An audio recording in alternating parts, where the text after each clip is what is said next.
ओम श्री राम जय राम जय जय राम। ओम श्री राम जय राम जय जय राम। ओम श्री राम जय राम जय जय राम। ओम श्री राम जय राम जय जय राम। श्री राम जय राम जय जय राम। श्री राम जय राम जय जय राम। श्री राम जय राम जय जय राम। श्री राम जय राम जय जय राम।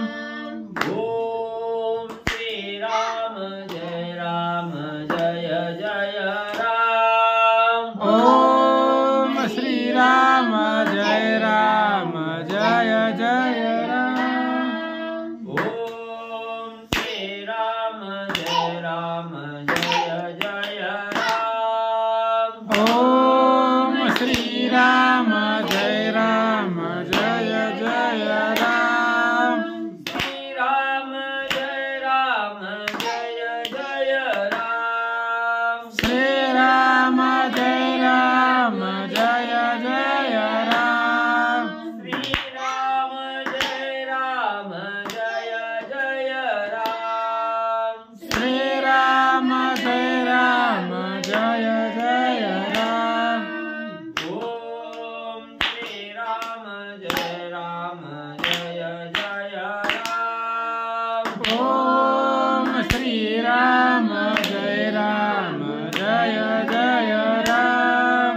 ओम श्री राम जय राम जय जय राम। ओम श्री राम जय राम जय जय राम। श्री राम जय राम जय जय राम। श्री राम जय राम जय जय राम।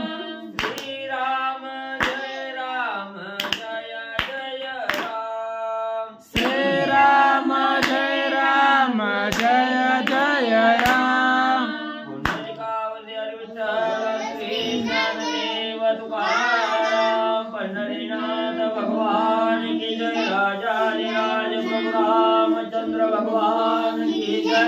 पवन सुत हनुमान की जय।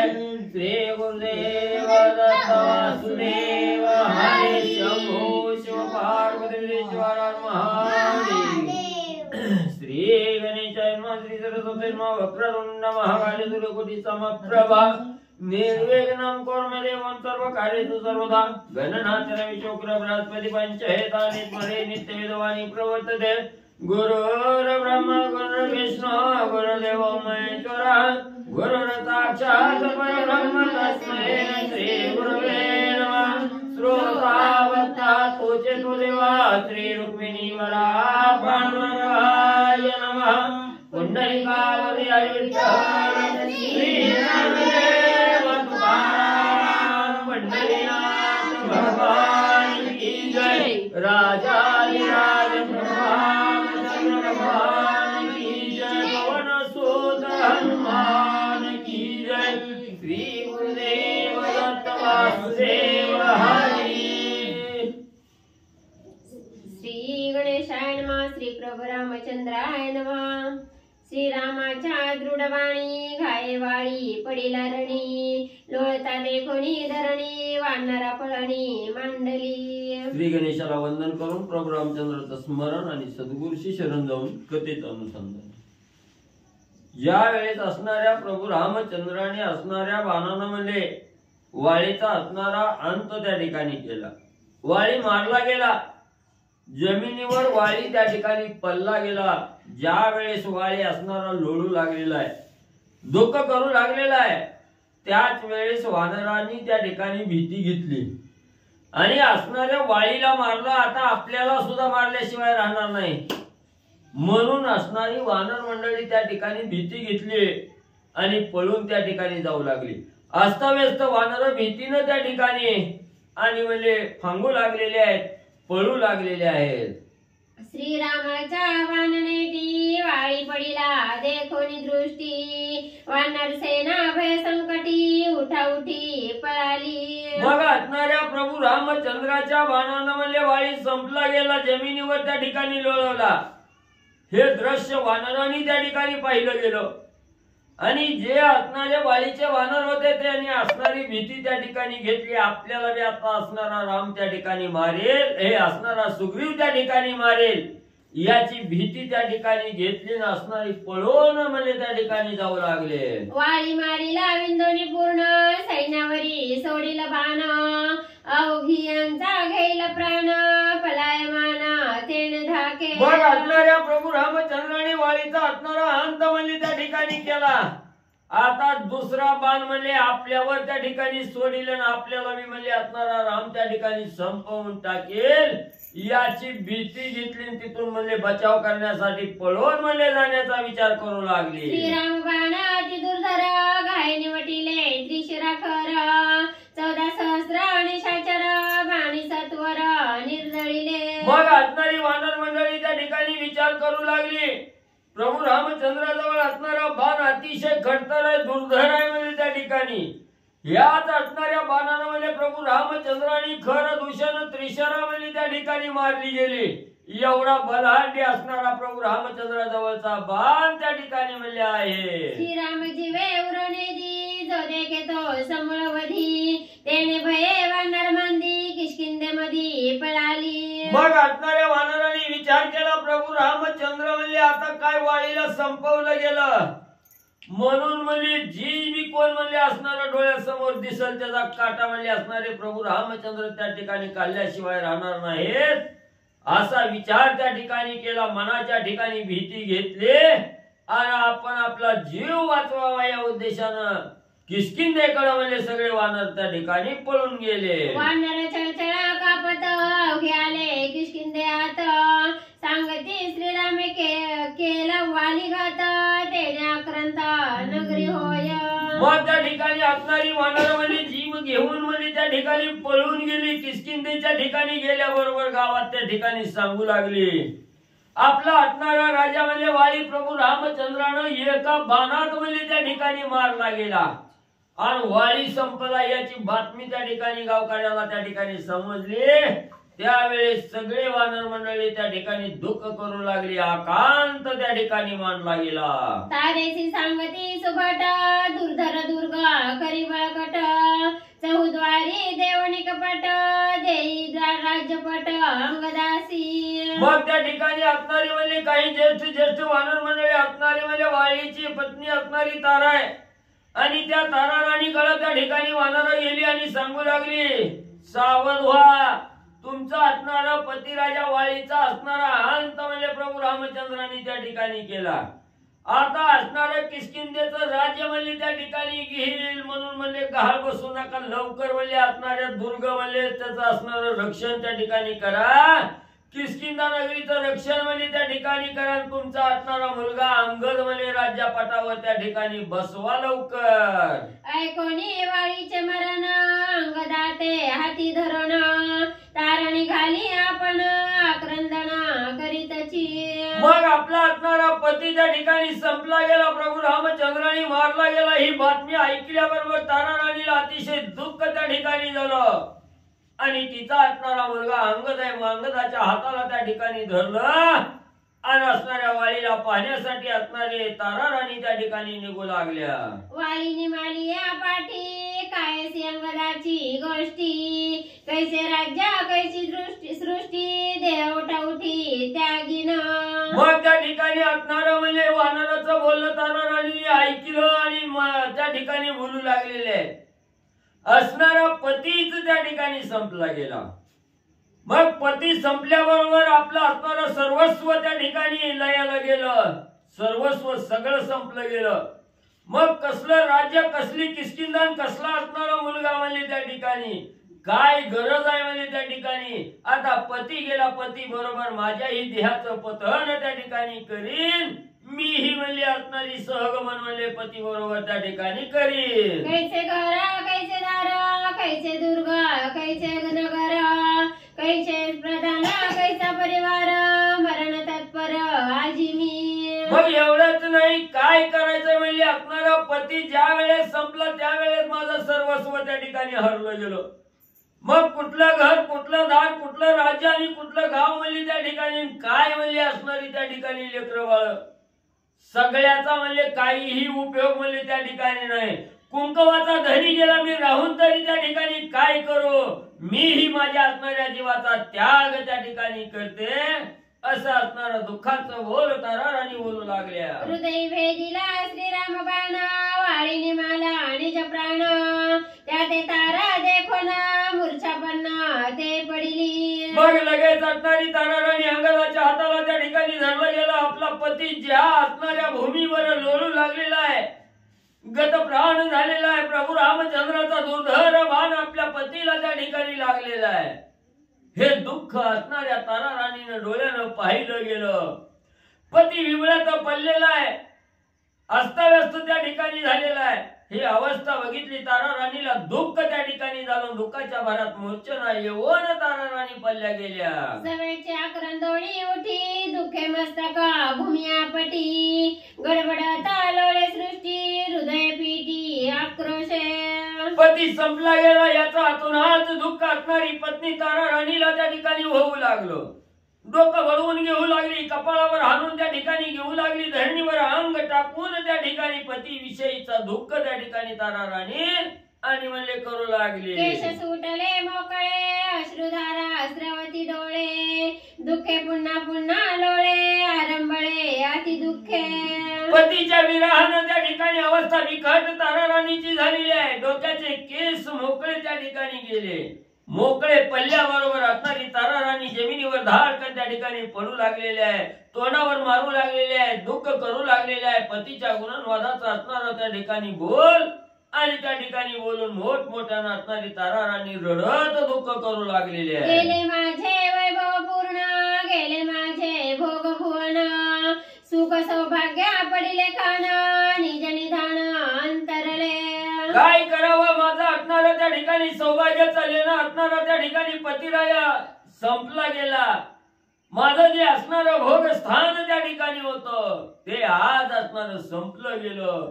माझं सर्वस्व असणारं त्या ठिकाणी नाहीस झालं. माझा असणारा कुंकवाचा धनी सौभाग्याचा लेणं असणारा पतिराया आज त्या ठिकाणी निघून गेला. याचं दुःख त्या ठिकाणी तारा राणी करू लागल्या. अंतरलिया निजपती प्रिय पावे उपहती उपयोगा न येते धर्मार्थी शुभ कार्यार्थी अशुभ.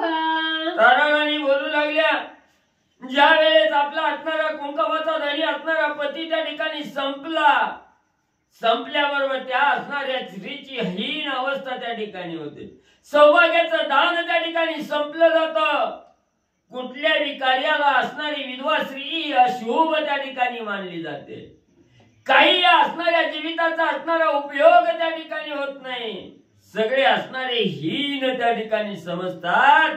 मला असणारं वैधव्य त्या ठिकाणी आलं याचं दुःख तारा राणी करू लागल्या. तेजिली अलंकाराभरणे तेजिली सर्वांग भूषणे गळसरी राखिली तिने पतीसी करणे सहगमन. मग त्या ठिकाणी पती संपला गेला याचं दुःख त्या ठिकाणी तारा राणी करू लागल्या. जे काही अंगावर दागदागिने होतं, अलंकार होतं, दिव्य असणारी वस्त्र त्या ठिकाणी होती, सगळ्याचा त्याग त्या ठिकाणी असणाऱ्या तारा राणीनं केला. फक्त गळ्यामध्ये असणाऱ्या पतीच्या नावाची गळसरी तेवढी त्या ठिकाणी ठेवली गेली. कारण का त्या गळसरी गळ्यामध्ये घालून पती बरोबर सहगमन त्या ठिकाणी करायचं हा निर्णय त्या ठिकाणी घेतला. बाकी सर्व अलंकाराचा त्याग त्या ठिकाणी केला, वस्त्राचा त्याग त्या ठिकाणी केला आणि असणारी गळसरी घालून सहगमन जाण्यासाठी असणारी तारा राणी सज्ज होऊ लागले. सांगती वृद्ध वृद्ध वनिता अंगद सारिका पुत्र सथा सकळ राज्य येता हाता देह का व्यर्थ त्यागीसी. मग म्हणजे ज्या वेळेस असणारा निर्णय म्हणजे पती बरोबर सहगमन त्या ठिकाणी करण्याचा तारा राणीने घेतला गेला, त्यावेळेस जाणकार काही असणाऱ्या स्त्री मंडळी त्या ठिकाणी होती. वयोवृद्ध ज्ञानी त्या ठिकाणी होते. त्यांनी तारा राणीला बोलायला सुरुवात केली. राणी साहेब म्हणले असणारा त्या ठिकाणी आपल्या पोटी असणारं एक संतान आहे, लहान मुलं आहे. त्या असणाऱ्या मुलाला म्हणजे हे राज्य त्या ठिकाणी मिळणार आहे. हे राज्य म्हणजे अंगदाच्या स्वाधीन त्या ठिकाणी करावं. सुखान असणारा संसार असणारा जे काय कार्य आहे त्या ठिकाणी राज्याचा उपभोग घ्यायचा आहे तो भोगावा. व्यर्थ असणाऱ्या या असणारा सहगमनाचा विचार तुम्ही त्या ठिकाणी का करू लागला? असणारा विचार त्या ठिकाणी सोडा, असं असणारे जाणकार श्री मंडळी आणि ताराराणीची समजूत काढू लागलेली आहे. व्रताराच्या सुखा समान पिता भ्राता सुत स्वजन सर्वता नव्हेती ओजान तेही लक्षण अवधारी. मग त्या ठिकाणी असणारा म्हणजे सांगू लागलेले आहे की असणारा जसा भ्रतार म्हणजे सर्वस्व आपलं त्या ठिकाणी असतो, जसं असणारं राज्य म्हणजे आपला असणारा भ्रतार पती त्या ठिकाणी करतो, तसं म्हणजे पती सारखं कार्य म्हणजे मुलाला त्या ठिकाणी जमत नाही. असणारं योग्य असणारं कार्य म्हणजे मुलाच्या हातून त्या ठिकाणी होणार नाही. म्हणून म्हणजे त्याच्याविषयी सांगते ऐका. पिता झाले समर्थ कन्येसी देणे परिमित बंधुसी झाली राज्य प्राप्त नियत अर्थ भगिनीसी. मग म्हणजे त्या ठिकाणी असणारा म्हणजे असणारा पती वारल्याबरोबर असणारा म्हणजे त्या ठिकाणी बाप जर म्हणजे समर्थ त्या ठिकाणी झाला तर तो असणारा कार्यभार म्हणजे असणाऱ्या मुलीला म्हणजे त्या ठिकाणी द्यावा. बरोबर आहे का? असणारा कार्यभार म्हणजे मुलीच्या स्वाधीन त्या ठिकाणी करावा.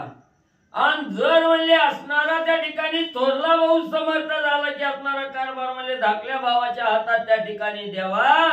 अशा प्रकारची नीती त्या ठिकाणी सांगू लागले. पुत्र झाले राज्यधर मातेसी दे परिमित उपचार सर्व सत्ता दे भ्रतार त्यासी मी शरीर केवी वंचू. मग म्हणजे त्या ठिकाणी असणारा म्हणजे मुलगा म्हणजे असणारा राज्यधर त्या ठिकाणी झाला, राज्याचा स्वामी म्हणजे असणारा मुलगा त्या ठिकाणी झाला की सर्व असणारं म्हणजे त्या ठिकाणी उपचार जी काय असणारे भोग आहेत ते असणाऱ्या आईला म्हणजे त्या ठिकाणी द्यावं. बरोबर आहे का? असणाऱ्या मुलानं म्हणजे आईला त्या ठिकाणी सर्व उपचार म्हणजे त्या ठिकाणी करावे म्हणजे भोग त्या ठिकाणी द्यावं. सर्व सत्ता दे भ्रतार त्यासी मी शरीर केवी वाचू. मग म्हणजे असणारं एवढी सगळी सत्ता म्हणजे त्या ठिकाणी असणारं म्हणजे मुलगा असला, मुलाला राज्याचा पट त्या ठिकाणी मिळाला की मग सर्व सत्ता जरी म्हणजे असणाऱ्या मालकाच्या स्वाधीन त्या ठिकाणी असले तर हा असणारा देह म्हणजे मालका बरोबर म्हणजे त्या ठिकाणी का म्हणजे असणारा वेचावा. गजांत लक्ष्मी पती लागुनी त्याची स्त्री म्हणवी स्वामिनी हे नव्हे पित्या पुत्र पासूनी भ्रतारा वाचुनी निंदजीने. मग त्या ठिकाणी असणारं म्हणू लागलेले ताराराणी की असणारं गजांत लक्ष्मी जर म्हणजे असणाऱ्या त्या ठिकाणी मुलाजवळ असली आणि सगळी धन संपदा म्हणजे मुलाच्या स्वाधीन त्या ठिकाणी असली, राज्य त्या ठिकाणी असलं तरी काही म्हणजे त्या ठिकाणी उपयोग होत नाही. पती विना सर्व म्हणजे त्या ठिकाणी काही उपयोगीचं त्या ठिकाणी राहत नाही, सर्व काही व्यर्थ म्हणजे त्या ठिकाणी आहे. असणारी ताराराणी बोलू लागल्या. पती सवे सगमन न करिता मागे येईल मरण ते मरणाची निंदे जाण अधपतन रांडवा.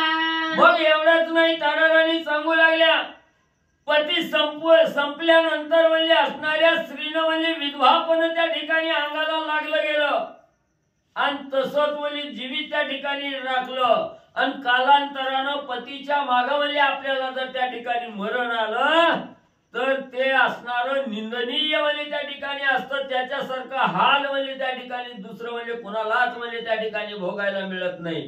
ते निंदनीय जीवन त्या ठिकाणी राहतं. म्हणून म्हणजे असणाऱ्या पती बरोबर जर सहगमन त्या ठिकाणी केलं तर ते श्रेष्ठपणाचं त्या ठिकाणी म्हणजे ठरल. धर्म कर्म अर्थ विना विधवा नारी प्रेता समान हे तव श्रुती शास्त्र वचन सुख कोण वैधव्याचे.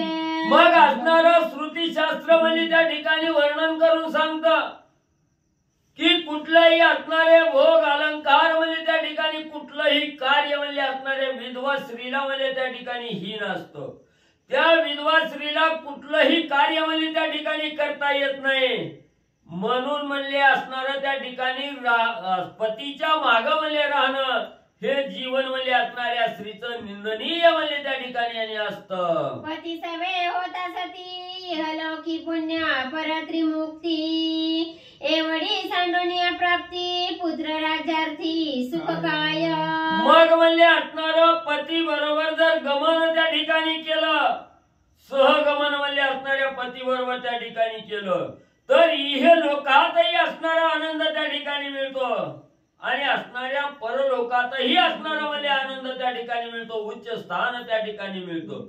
मग एवढं असणार त्या ठिकाणी म्हणजे सहगमन केल्यावर एवढं असणार आपल्याला आनंद त्या ठिकाणी जर मिळत असेल तर माग राहून म्हणजे मुलाला राज्य, आपल्याला राज्य, आनंद, सुख, समाधान म्हणजे त्या ठिकाणी व्यर्थ आहे म्हणजे सगळं. पतीचे देता आलिंगन हृदय श्रीरामाचा बाण भेदला दे कोणी संपूर्ण तारा उद्विग्न अति दुःखी. मग लगेच असणाऱ्या ताराराणीनं दुःख करत करत म्हणजे असणाऱ्या वाळीला त्या ठिकाणी मिठी मारली, आलिंगन त्या ठिकाणी देऊ लागली. त्याच वेळेस असणाऱ्या प्रभू रामचंद्राचा बाण असणाऱ्या हृदयाला त्या ठिकाणी लागलेला आहे. हा असणारा बाण ज्या वेळेस असणाऱ्या ताराराणींनी बघितला गेला तेव्हा अतिशय उद्विग्न अवस्था त्या ठिकाणी झाली, निराश अवस्था असणाऱ्या त्या ठिकाणी ताराराणीचे आणि म्हणले झाले. शेजेचा निर्दयीला पती खेवना देव वे देवा प्रेता प्रती ऐसे वैरा केले श्री रघुपती तारा शापोक्ती क्षोभली. मग म्हणजे असणाऱ्या पतीला शेवटचं आलिंगन त्या ठिकाणी द्यावं, भेटावं अशी इच्छा ताराराणीची झाली, पण भेटता येईना. दोघांच्या मध्ये असणारा आड त्या ठिकाणी प्रभू रामचंद्राचा बाण त्या ठिकाणी होता. बाण असल्यामुळे त्या ठिकाणी आलिंगन देता येईना गेलं, म्हणून ताराराणीला दुःख झालं. शेवटच्या क्षणी तरी आपल्या असणाऱ्या पतीला त्या ठिकाणी मिठी मारावी, दुःख त्या ठिकाणी व्यक्त करावं, पण ते करता येईना गेला. शेवटच्या वेळेला सुद्धा असणाऱ्या पतीच्या आणि माझी ताटातूट त्या ठिकाणी असणाऱ्या प्रभू रामचंद्रानं केली. याचा असणार दुःख ताराराणीला त्या ठिकाणी होऊ लागलं आणि दोघांची तुटी त्या ठिकाणी पडली गेली.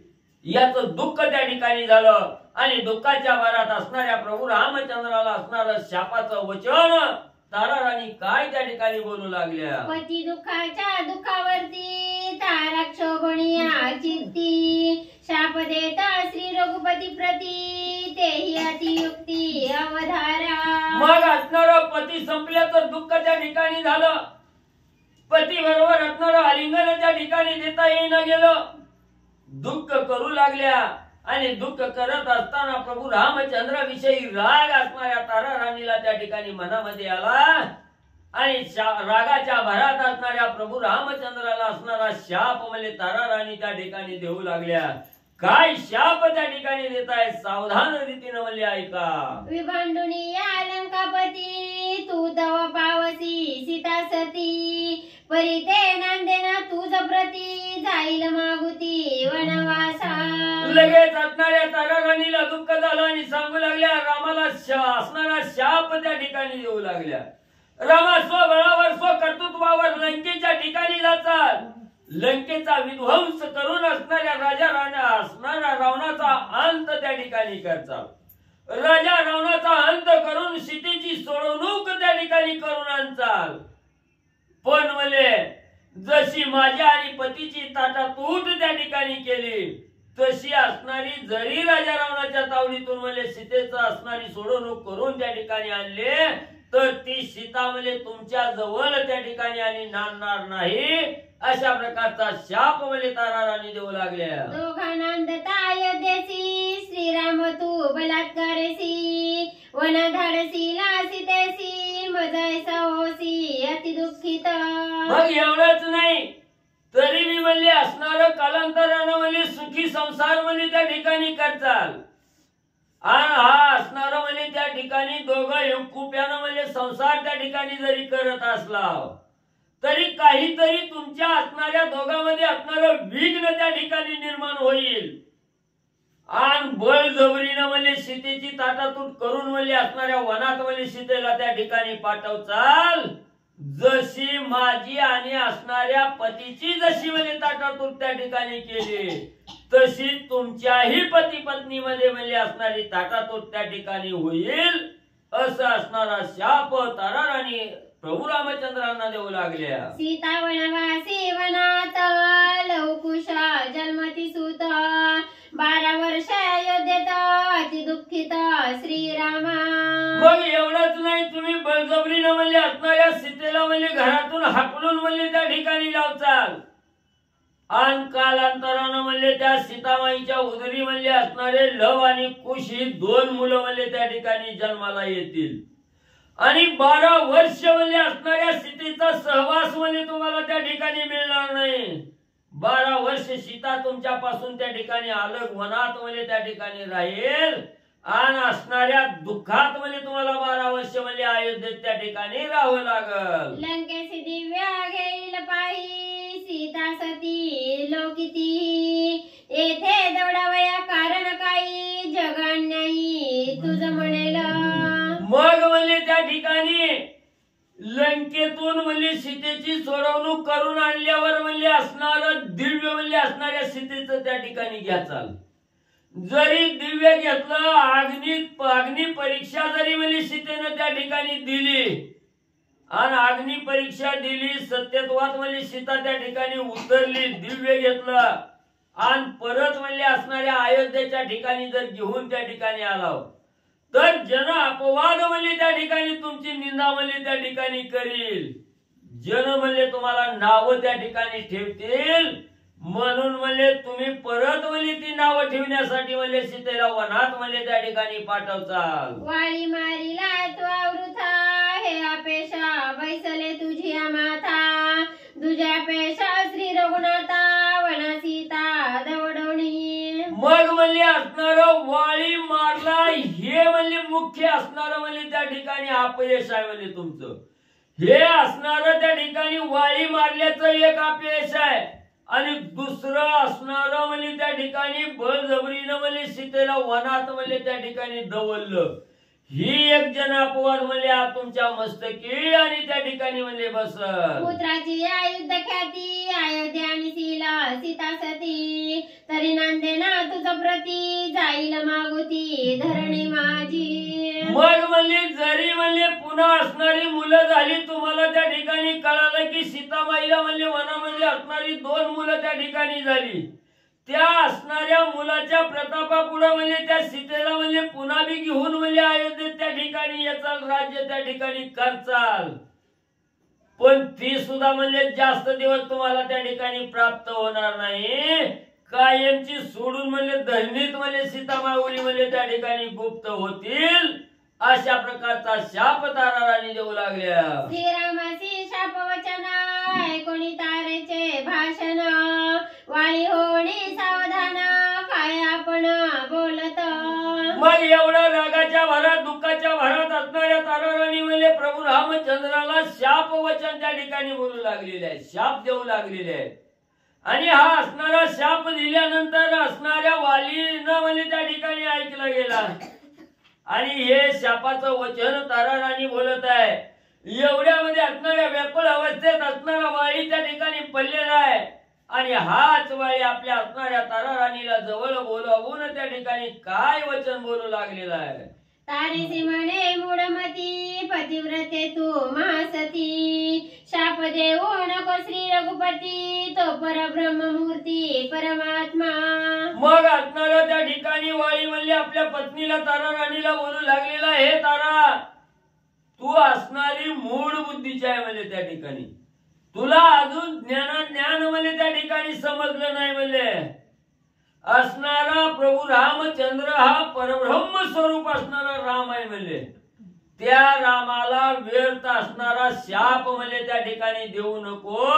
राम हा परब्रह्म स्वरूप असणारा प्रभू रामचंद्र म्हणजे आहे. अंगी होती विशेष शक्ती तव रामन ओळखवे ब्रह्ममूर्ती, बाणेचे दिली विशेष शक्ती मग स्फूर्ती मजा आली. मग असणारा वाळी पत्नीला त्या ठिकाणी सांगू लागलेला आहे, जोपर्यंत मी विषयांत त्या ठिकाणी होतो, जोपर्यंत अनेक विषयामध्ये त्या ठिकाणी गुरफटून गेलो होतो, त्याच्यामुळे मी रामाला ओळखू शकलो नाही. आणि ज्या वेळेस प्रभू रामचंद्राचा बाण माझ्या असणाऱ्या देहाला त्या ठिकाणी लागला गेला, देहाचा पालट त्या ठिकाणी झाला, अज्ञान संपलं गेलं, ज्ञान मला त्या ठिकाणी प्राप्त झालं. आणि असणारा प्रभू रामचंद्र असणारा परब्रह्म स्वरूप आहे याचं ज्ञान म्हणजे मला त्या ठिकाणी झालं. हृदय भेटता श्रीराम बाण, जगाचा ना देखे दोष गुण, श्रीराम देखे ब्रह्मपूर्ण, जग संपूर्ण श्रीराम. मग एवढंच नाही, ज्यावेळेस असणाऱ्या प्रभू रामचंद्राचा बाण मला त्या ठिकाणी लागला गेला, तेव्हा ते हे असणाऱ्या त्रिभुवनात जगामध्ये जे असणारे दोष गुण त्या ठिकाणी पाहत होतो, द्वंद्व त्या ठिकाणी बघत होतो, ते द्वंद्व दोष गुण त्या ठिकाणी पाहणं हे संपलं गेलं. आणि राम असणारा पूर्ण ब्रह्मस्वरूप आहे, या चराचरामध्ये असणारा भरलेला राम त्या ठिकाणी आहे याची जाण म्हणजे मला त्या ठिकाणी झाली. बाण नव्हे तो निजात्मबोध, समोर माझा छेदिला भेद, तेने पावलो परमानंद, आनंद कंद श्रीराम. एवढंच नाही, हा असणारा बाण मला लागल्याबरोबर त्या ठिकाणी मला सगळा भेदाभेद त्या ठिकाणी गेला, मी तूपणा त्या ठिकाणी संपला गेला, अहंकार संपला गेला, द्वंद्व त्या ठिकाणी संपलं गेलं.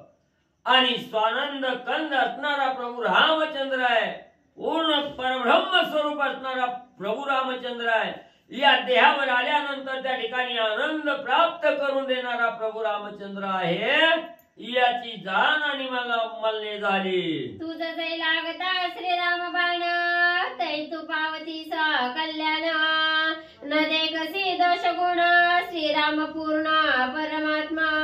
मग एवढंच नाही तर तू मला जसा असणारा बाण म्हणजे प्रभू रामचंद्राचा लागला गेला, दोष गुण त्या ठिकाणी संपले गेले, ज्ञान त्या ठिकाणी प्राप्त झालं, तोच बाण म्हणजे असणाऱ्या तारा तुला जर त्या ठिकाणी लागला तर तू सर्व काही असणार द्वंद्व त्या ठिकाणी संपवशील, तुझ्या अंगी असणारा द्वंद्व त्या ठिकाणी संपल, भेदाभेद त्या ठिकाणी संपल, आणि तुलाही असणारी जाण त्या ठिकाणी होईल की प्रभू रामचंद्र हा स्वानंद कंद त्या ठिकाणी असणारा राम आहे, पूर्ण परब्रह्म स्वरूप असणारा राम आहे त्या ठिकाणी, याची जाण म्हणजे तुला सुद्धा त्या ठिकाणी आणि होईल. मज सवे नको होऊ सती, जीवितवार पावे रघुपती, त्याची सतीत्व सत्य त्रिजगती, प्रेता प्रती नको मरू. मग हे असणारी प्रिय पत्नी ताराराणी, तू जो असणारा मनामध्ये विचार केलेला आहे पती बरोबर सहगमन त्या ठिकाणी करण्याचा,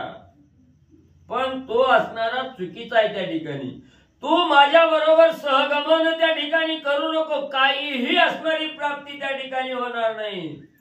पण हा जो असणारा देह तुला त्या ठिकाणी प्राप्त झालेला आहे, हा देह असणाऱ्या रामार्पण त्या ठिकाणी कर, सर्व जीवित असणार रामार्पण त्या ठिकाणी कर, त्याच्यातच असणारा मोक्ष त्या ठिकाणी प्राप्त होणार आहे, त्याच्यातच असणारा आनंद त्या ठिकाणी मिळणार आहे. म्हणून तू माझ्या बरोबर सहगमन त्या ठिकाणी करू नकोस, वाळी तारा राणीला बोलू लागलेला आहे. प्रेत प्रीती रेगावे अग्निप्रती, त्या सतिया प्रेतभूत होती, डांका भोगी अवरतती, भोग मागती विषयांचे. मग म्हणले जे ज्या असणाऱ्या स्त्रिया म्हणजे पती बरोबर सहगमन करायचं, म्हणून ज्या अग्नीमध्ये पतीला दहन त्या ठिकाणी करू लागलेले, आणि त्याच अग्नीमध्ये आपण स्वतःहून त्या ठिकाणी उडी मारून जीवित्व त्या ठिकाणी संपणं हे चांगलं त्या ठिकाणी नाही. ते असणारं भूत पिशाच्य योनीत्वले त्या ठिकाणी जन्माला येतं, बरोबर आहे का? आणि म्हणजे असणारं त्या ठिकाणी भूत म्हणजे त्या ठिकाणी होतं, आणि दुसऱ्याला म्हणजे त्या ठिकाणी असणारा विषय उपभोग घेण्यासाठी म्हणजे त्या ठिकाणी त्या विषयाच्या मागे त्या ठिकाणी धावतं. म्हणून म्हणले असणारं पती बरोबर सहगमन करणं योग्य नाही, असं असणारा वाळीक तारा राणीला बोलू लागलेला आहे. तैसे न करावे आपण, जीवित्व करावे रामार्पण, श्रीरामाचे निज वचन अनुप्रमाण अनुलंघी. मग म्हणले असणारं तसं म्हणले असणारं म्हणजे त्या ठिकाणी पती बरोबर सहगमन करून म्हणजे काहीही उपयोग म्हणजे त्या ठिकाणी होत नाही. भूत योनीत म्हणजे त्या ठिकाणी जावं लागतं आणि विषयाचा उपभोग त्या ठिकाणी घेण्याची इच्छा त्या ठिकाणी होते. म्हणून तू सहगमन करण्याचा विचार त्या ठिकाणी करू नकोस. सर्व असणार जीवित आहे, सर्व हा असणारा देह आहे, तो असणाऱ्या रामार्पण त्या ठिकाणी कर, राम कार्याला त्या ठिकाणी वाहून घे असं असणारा वाळी तारा राणीला सांगू लागलेला आहे. अंगदा धरणी आपण तोही करावा रामार्पण, श्रीराम कृपेस्तव जाण सुख संपूर्ण पावल.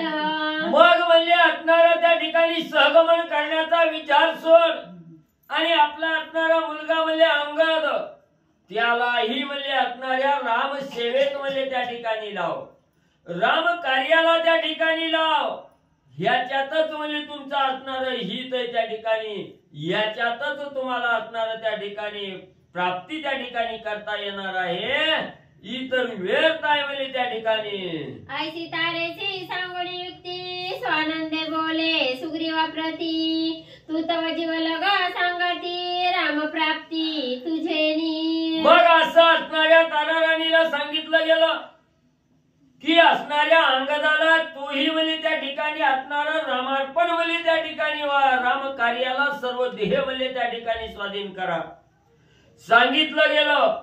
आणि असणाऱ्या मनामध्ये आनंद झालेला आहे.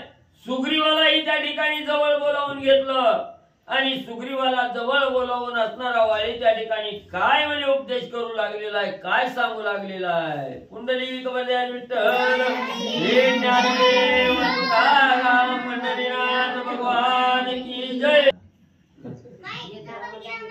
बरं बरं बरं बरं माहित हो जवळ आहे. श्री गणेशाय नमः. सुग्रीवा म्या केले दृढ वैर परितु सखा सहोदरा, भेटवणी श्री रामचंद्र यम प्रहार चुकविला. ग्रंथकर्ते श्री संत एकनाथ महाराज या ठिकाणी सांगतायत वाली सावधान झाला म्हणजे बेशुद्ध पडलेला होता. तिथं बाणाच्या धारेमध्ये निवळ झालेला वाली आणि तारेला उपदेश केला, राहिलेलं जीवन रामचंद्राच्या चरणावरती अर्पण कर. भगवंत सांगतील तसं इथून पुढे वाग, ते जसं म्हणतील तसं. तेवढ्या वेळामध्ये सुग्रीवाच्या जवळ सुग्रीवाला बोलवलं. सुग्रीव जवळच होता. सुग्रीवाला वाली सांगू लागला, वाली तुझ्या बरोबर वैर केला, तुझ्या बरोबर वैर केल्यामुळं परमात्मा रामचंद्राचं दर्शन आणि त्यांच्या हातामधून मला मरण आलं, तुझ्यामुळं मला राम भेटला. वाली सांगू लागला, चुकविला माझा भय शोक, चुकविले जन्म मरण दुःख, श्रीराम प्राप्ती परम सुख, लोणिक मज दिदले. रामचंद्राचं दर्शन झाल्यामुळं मी मेल्यावर यम लोकाला जाणार होतो आणि यम प्रहार माझ्यावरती होणार होते, पण रामचंद्राच्या बाणानं माझं सगळं चुकवलं. नरक चुकवला, यमाचे प्रहार, त्याचा असणार जाचणी किंवा मोह माया ममता सप्तपाश बंधन माया विषय सगळं संपवलं आणि रामचंद्राची निर्विकल्प भेट घडवून दिली असं वाली सांगू लागला. तुझा मी काय हो तीर्ण, गाद सुख तुझे निपूर्ण, काही एका देईल अनुप्रमाण, कृपा करुण अंगीकारी.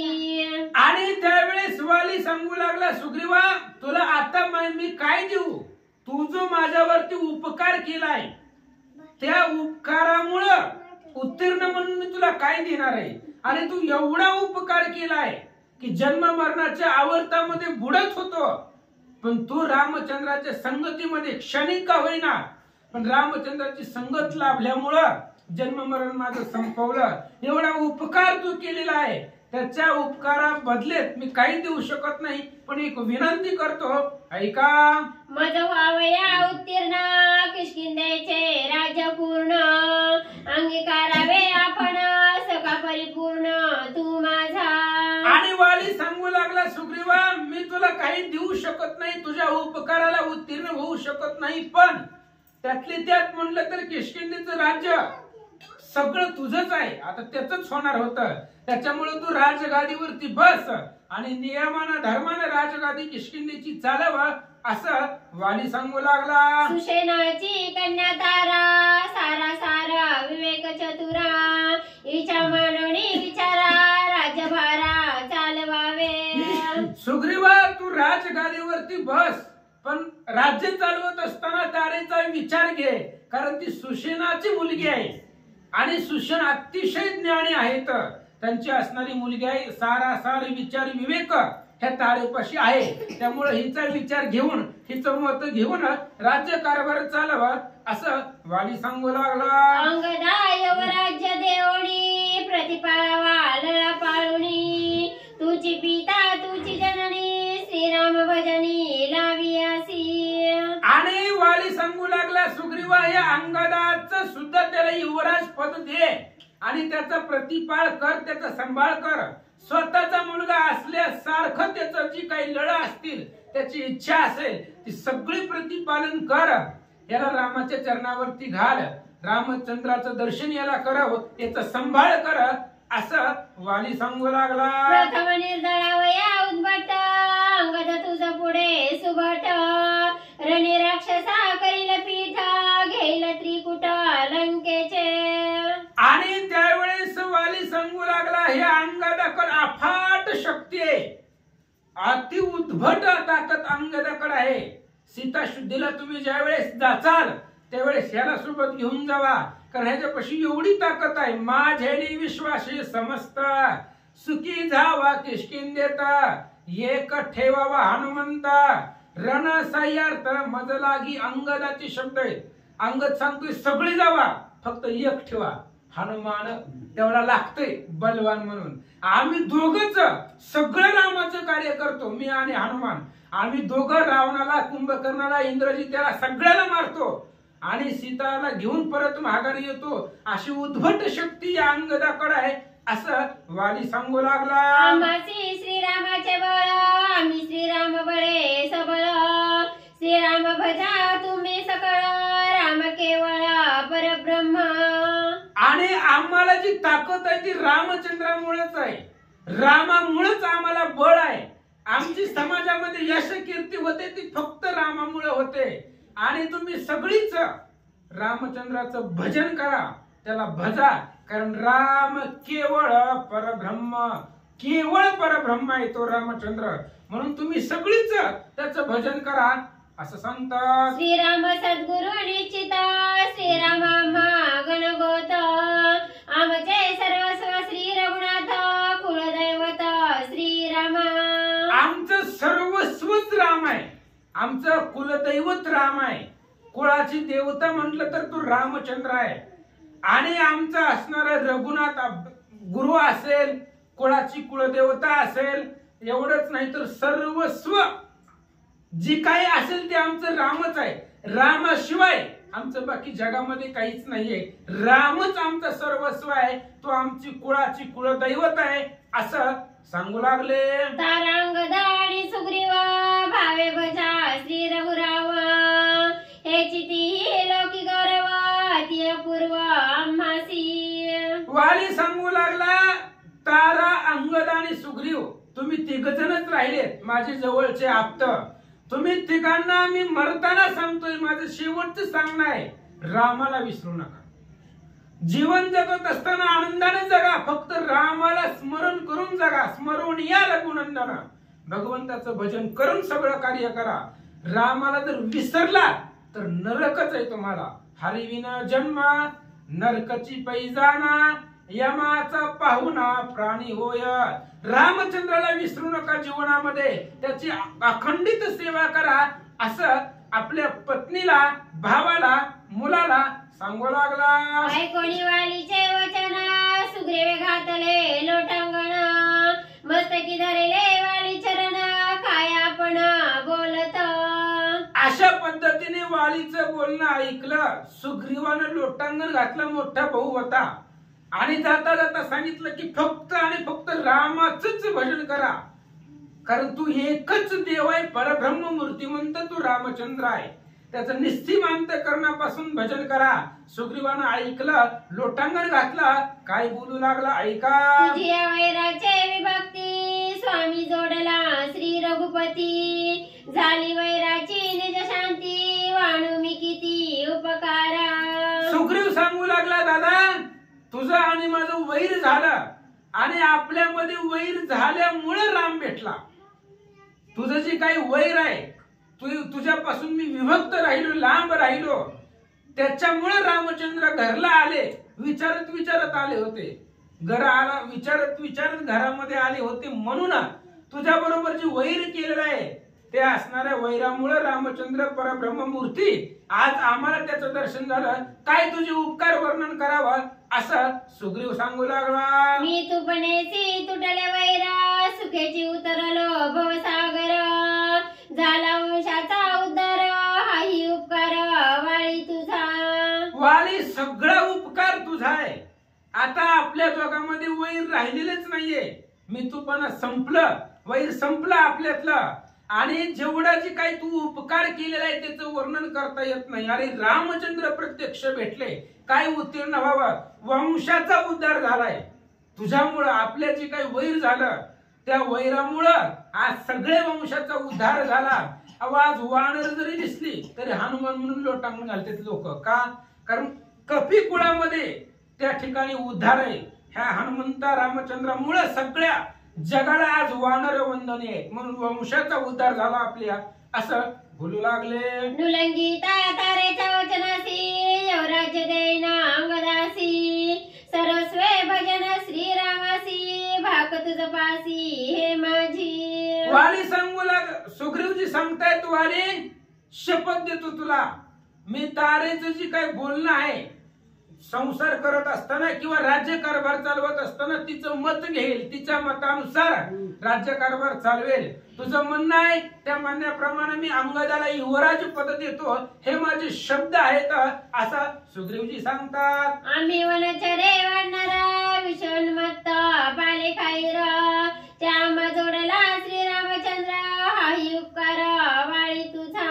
तुझाच उपकार आहे वाली. तू आपलं माझ्या बरोबर वैर केलं, मला घरातून हाकललं म्हणून रामचंद्र भेटले.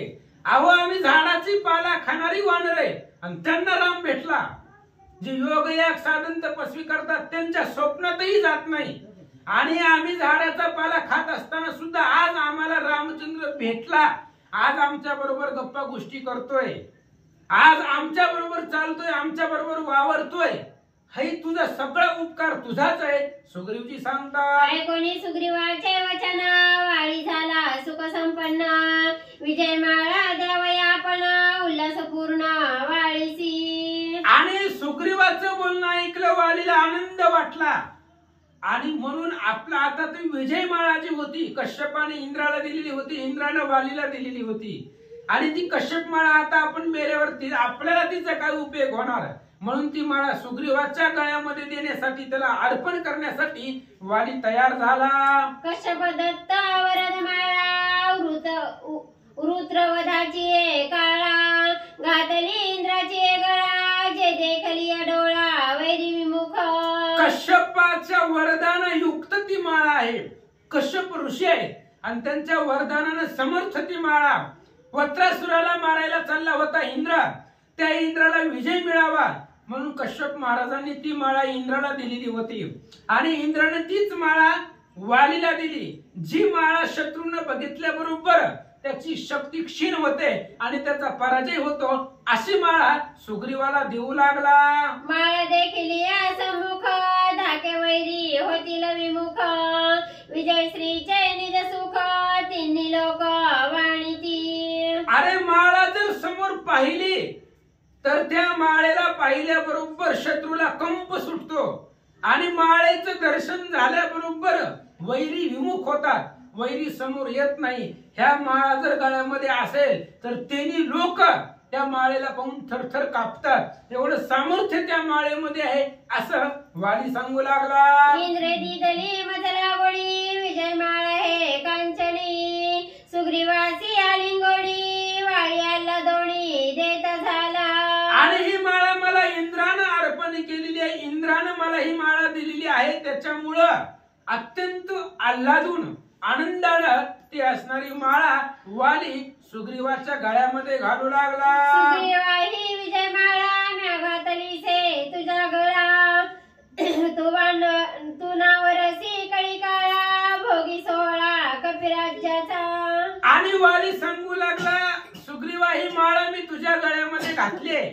आता माळ गळ्यामध्ये आल्यानंतर ना कळी काळाला सुद्धा घाबरायचं तुला गरज नाही, टेन्शन नाही. कळी काळ त्या माळेला घाबरताय. कळी काळ माळ्याच्या जवळ येतात का? नका जाऊ तया गावा, नामधारकांच्या शिवा. ज्याच्या गळ्यामध्ये माळ आहे त्याच्या जवळ काळ सुद्धा यायला थरथर कापतो. हे माळेचं वैशिष्ट्य आहे असं वाली सांगू लागला. विजय माळेची या प्राप्ती, श्रीरामाची सेवा वृत्ती, तुझी त्रैलोकी विस्तरेल कीर्ती, नित्यानुवर्ती श्रीरामाचा. आणि विजय माळाची प्रताप आहे आणि रामचंद्राची सेवा आहे. रामचंद्राची सेवा विसरू नको. ह्या दोन कार्यानंतर ना जगामध्ये तू यशवान होशील, जगामध्ये तुझं नाव निघेल. माळेच्या प्रतापावरती अविकळ कळी काळाला न घाबरता राज्य करशील आणि रामचंद्राच्या सेवेमध्ये त्रिजगतामध्ये तू वंदनीय होशील, नाव लौकिक होईल. वाली सांगू लागला. ऐसे सांगोणी सुग्रीवासी, नमस्कारोणी श्रीरामासी, रामस्मरणे त्यजनी देहासी, परमगतीसी पावला. अशा पद्धतीने वालीनं सुग्रीवाला सांगितलं. आपली विजय माळा सुग्रीवाच्या गळ्यामध्ये घातली. रामचंद्राला पाहिलं, लोटांगण घातलं. शेवटचा नमस्कार, आम्ही जातो आमच्या गावा, आमचा राम राम घ्यावा. आणि असं म्हणून त्या ठिकाणी वालीनं रामचंद्राच्या समोर आपला वानर देहाचा त्याग केला असं सांगतात. वाईने सांडिली या प्राण, थाराती दुःखी निमग्न, श्रीरामापासी एवढी जाण, काय आपण स्वयं बोले. आणि वालीनं प्राण त्यागला आणि त्याचा उद्धार झाला. वानर देह त्यागला. तारेला अतिशय दुःख झालं. रामचंद्राच्या जवळ आली तारा. आता नवरा आहे शेवटी, कसा जरी असला तरी तू नवरा आहे. आणि नवरा मेल्यानंतर त्याचं दुःख सहनच झालं नाही तारेला, म्हणून ती रामचंद्राच्या जवळ गेली आणि काय बोलते ऐका. वैधव्याचे दुःख शोक नसावे क्षणार्थ देख, मी मागे ना काही एक ते आवश्यक मज द्यावे. आणि त्यावेळेस त्यांनी सांगितलं, तारा सांगू लागली, रामा वैधव्यानं जगणं त्रिजगतामध्ये निंदनीय आहे. मग अशी सांगितलं ना, विधवा स्त्री कोणत्याच धर्म कार्याला उपयोगी पडत नाही. विधवा म्हणलं की इथं तिला जवळ सुद्धा येऊ देत नाही धर्म कार्याच्या. एवढी निंदा लौकिकामध्ये ते विधवा स्त्रियेची होती. त्यामुळं आता माझा नवरा गेला, मला जगायचंच नाहीये असं तारा भगवंताला बोलू लागल्या. माझे निर्वाण मागणे नान म्हणावे कृपणपणे, मज लागुणे उदार होणे कृपा करणे श्रीरामा.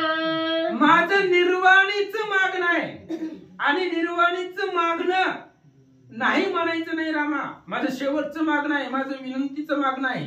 नाही म्हणू नका. माझी इच्छा आहे, तुम्ही अतिशय उदार आहोत. उदार असल्यामुळे मी जे मागते ते मला द्या असं सांगतात. श्री गणेशाय नमः, श्री सरस्वते नमः, प्रभू श्री रामचंद्राय नमः. वारी विधिराज चेने बाने, मधवादावे बाने तेने, सरे जाऊ दोघे जणे, विगोनी जणे हो देशी. आणि तारा सांगू लागली, रामा ज्या बाणानं तुम्ही वालीला मारले तोच बाणानं माझा वध करा, मलाही मारून टाका.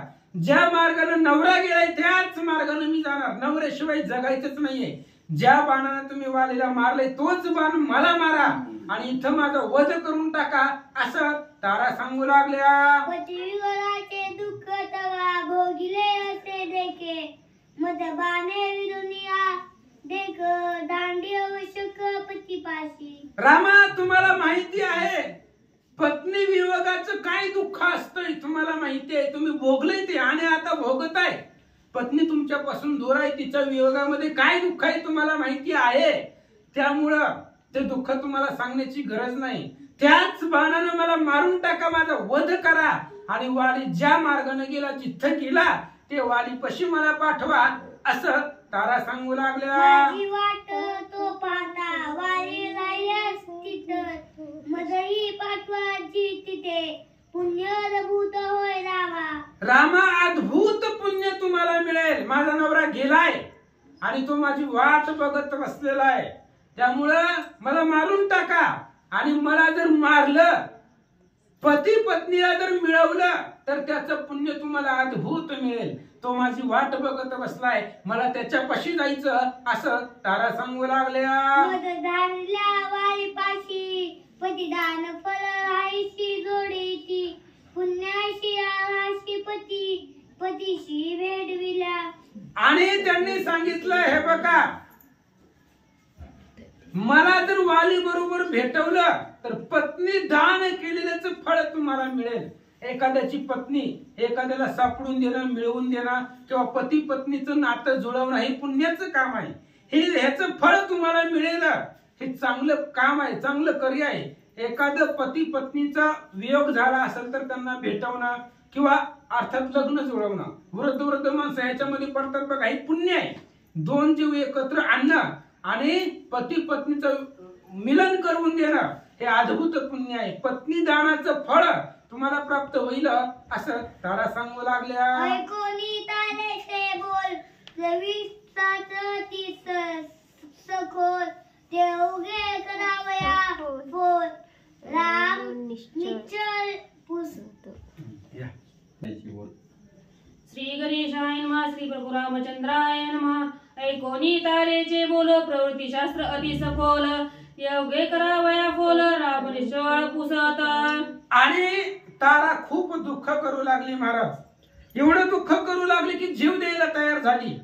ताऱ्याने सांगितलं होतं, मला मारून टाका, मला जगायचंच नाही, माझा नवरा गेला, सगळं संपलं. ही जी बोलणं आहे तारेचं, भगवंताने ऐकलं. ऐकल्यानंतर मग देव तारेला विचारू लागला. काय विचारतो ऐका. तारे एक सावधानतीने तू काय देहासी पती मानसी, अथवा जीवी पती मनसी, ते माझ पासी शुद्ध मांगे सांगे. आणि त्यावेळेस तारेला रामचंद्र विचारताय, तारे तू नेमकं नवरा समजतीस कुणाला? तू जर नवरा ह्या वालीला त्याच्या देहाला समजत असतील तर तू कुठं गेलाय का? त्याचा देह इथंच पडलेला आहे, तो देह कुठंच गेलेला नाहीये. आणि जर तू जीवाला नवरा समजत असतील तर तू जीवाला कधी बघितलंय? मग तू नेमकं नवरा कुणाला समजतीस? त्याच्या देहाला नवरा समजतीस का त्याच्या जीवाला नवरा समजती? मला सांग. देहासी सत्यपती मानिसी, तरी तो तुझची पासी, सिद्ध सता शोक का करीसी, अति उल्हासी भोगावा. अरे तू जर तुझ्या नवऱ्याच्या देहाला जर शरीर मानत, जर त्याला नवरा मानत असतील तर ती कुठंच गेलेला नाहीये.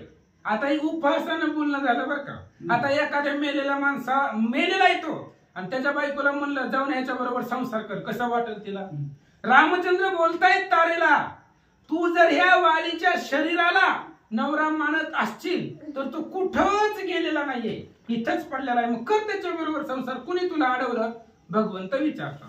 पती मानिसी जरी जीवासी, तरी त्वा देखिला नाही त्यासी, गेला गेला केवी मनसी, व्यर्थ रांडवलीसी मूर्खत्वे. रामचंद्र विचारतायत तारेला, तारे जर तू याच्या शरीराला नवरा म्हणत असशील तर शरीर इथंच पडलेलं आहे, कर याच्या बरोबर संसार.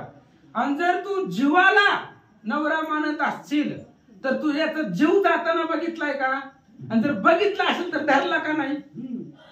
याचा जीव जाताना तू बघितलाय का? मग गेला गेला काय म्हणून आरडायला लागली मागापासून? जर तू याचा जीव जाताना बघितलाच नाही जाताना, मग गेला तुला कळलं कसं? कसं तू बघितलं त्याचा जीव गेलेला? भगवंत विचारतो. जीवासी नाही मरणे जिने, जीवासी नाही खाणे भोगणे, जीवासी नाही येणे जाणे, गेला म्हणणे अतिमिथ्य. अरे ह्या जीवाला येणं जाणंच नाही. जीवाला येणं जाणं नाही, शरीराला येणं जाणं असतं. जीवाला येणं जाणं आहे का? मग जो आलाच नाही तो जाणार आहे कुठून? जो आलाच नाही तो जाणार आहे का? आपण आलोय, आपल्याला जायचंय. आलोय म्हणल्यावर महागारी जाऊच लागणार आहे. तसं जीवाला येणं जाणं नाही. खाणं पिणं हे जीवाला नाही, शरीराला आहे. जीवाला खाणं पिणं आहे का? नाहीये. अशा पद्धत जीव म्हणजेच आत्मा, तो परब्रह्म आहे. जीव म्हणजे आत्मस्वरूप आहे, म्हणून त्याला आत्माराम शब्द आहे. आणि त्याला तू कधी बघितलंच नाही, त्याला खाणं पिणं नाही, त्याला येणं जाणं नाही. अशा पद्धतीने भगवंत सांगतात, जीव चिदानंद चैतन्य घन सवी सर्वत्र परिपूर्ण, त्यासी नाही गमनागमन व्रथा रुदन का करीसी. अरे जीव हा सर्वत्र परिपूर्ण आहे. तारे हे गुह्य सांगतो अजून सुद्धा. वाली मेलाय, वाली गेलाय, तू सगळं बोलते, पण कुठं गेलाय तो? त्याचं शरीर इथं पडलंय आणि त्याचा जीव सुद्धा इथंच आहे. बघा, माणूस मेल्यानंतर ना त्याचा जीव 13वा होईपर्यंत कुठंही जात नाही, दरवाजामध्ये असतंय, बरोबर नाही का? आणि तो असणारा जीव सगळं बघतोय. आपण जे काही कार्य करतोय, आपण रडतोय, सगळं बघतोय. म्हणून मेल्या पाठीमागे रडायचं नाही, त्या जीवाला दुःख होतं. जो माणूस मेलाय त्याच्या पाठीमागे जर आपण रडलं तर तो बघतोय आणि त्याला बघितल्यावर चांगलं वाटेल का? त्यामुळं त्याच्या अंतःकरणाला दुःख होतं, पण ती सांगणार आहे कोणाला? त्याला बोलता चालता येत नाही, त्याला खाता पिता येत नाही.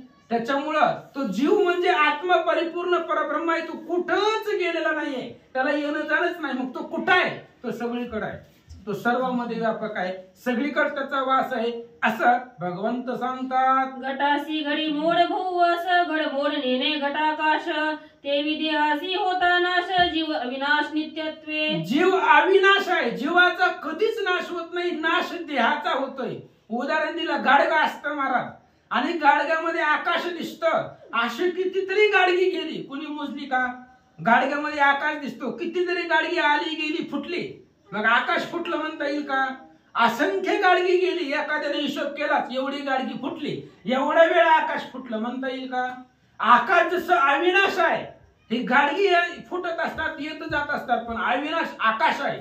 त्या पद्धतीने जीव हा अविनाशी आहे. जीव हा परपूर्ण परब्रह्म आहे, त्याला येणं जाणं नाहीये. भगवंत बोलतात, घटी भरिल्या घृत मध्यासी, तोले पून लगे घटकाशी, ते विदेहाच्या पाप पुण्यासी, आत्मप्रकाशी रिगु नाही. अरे पाप पुण्य ही देहाला आहे. माणूस जन्माला येतो, फक्त या देहामध्ये जीव प्रवेश करतो, पण ही देह जे कार्य करतय त्याचा आणि जीवाचा काही संबंध नाही. जीव हा परब्रह्म आहे.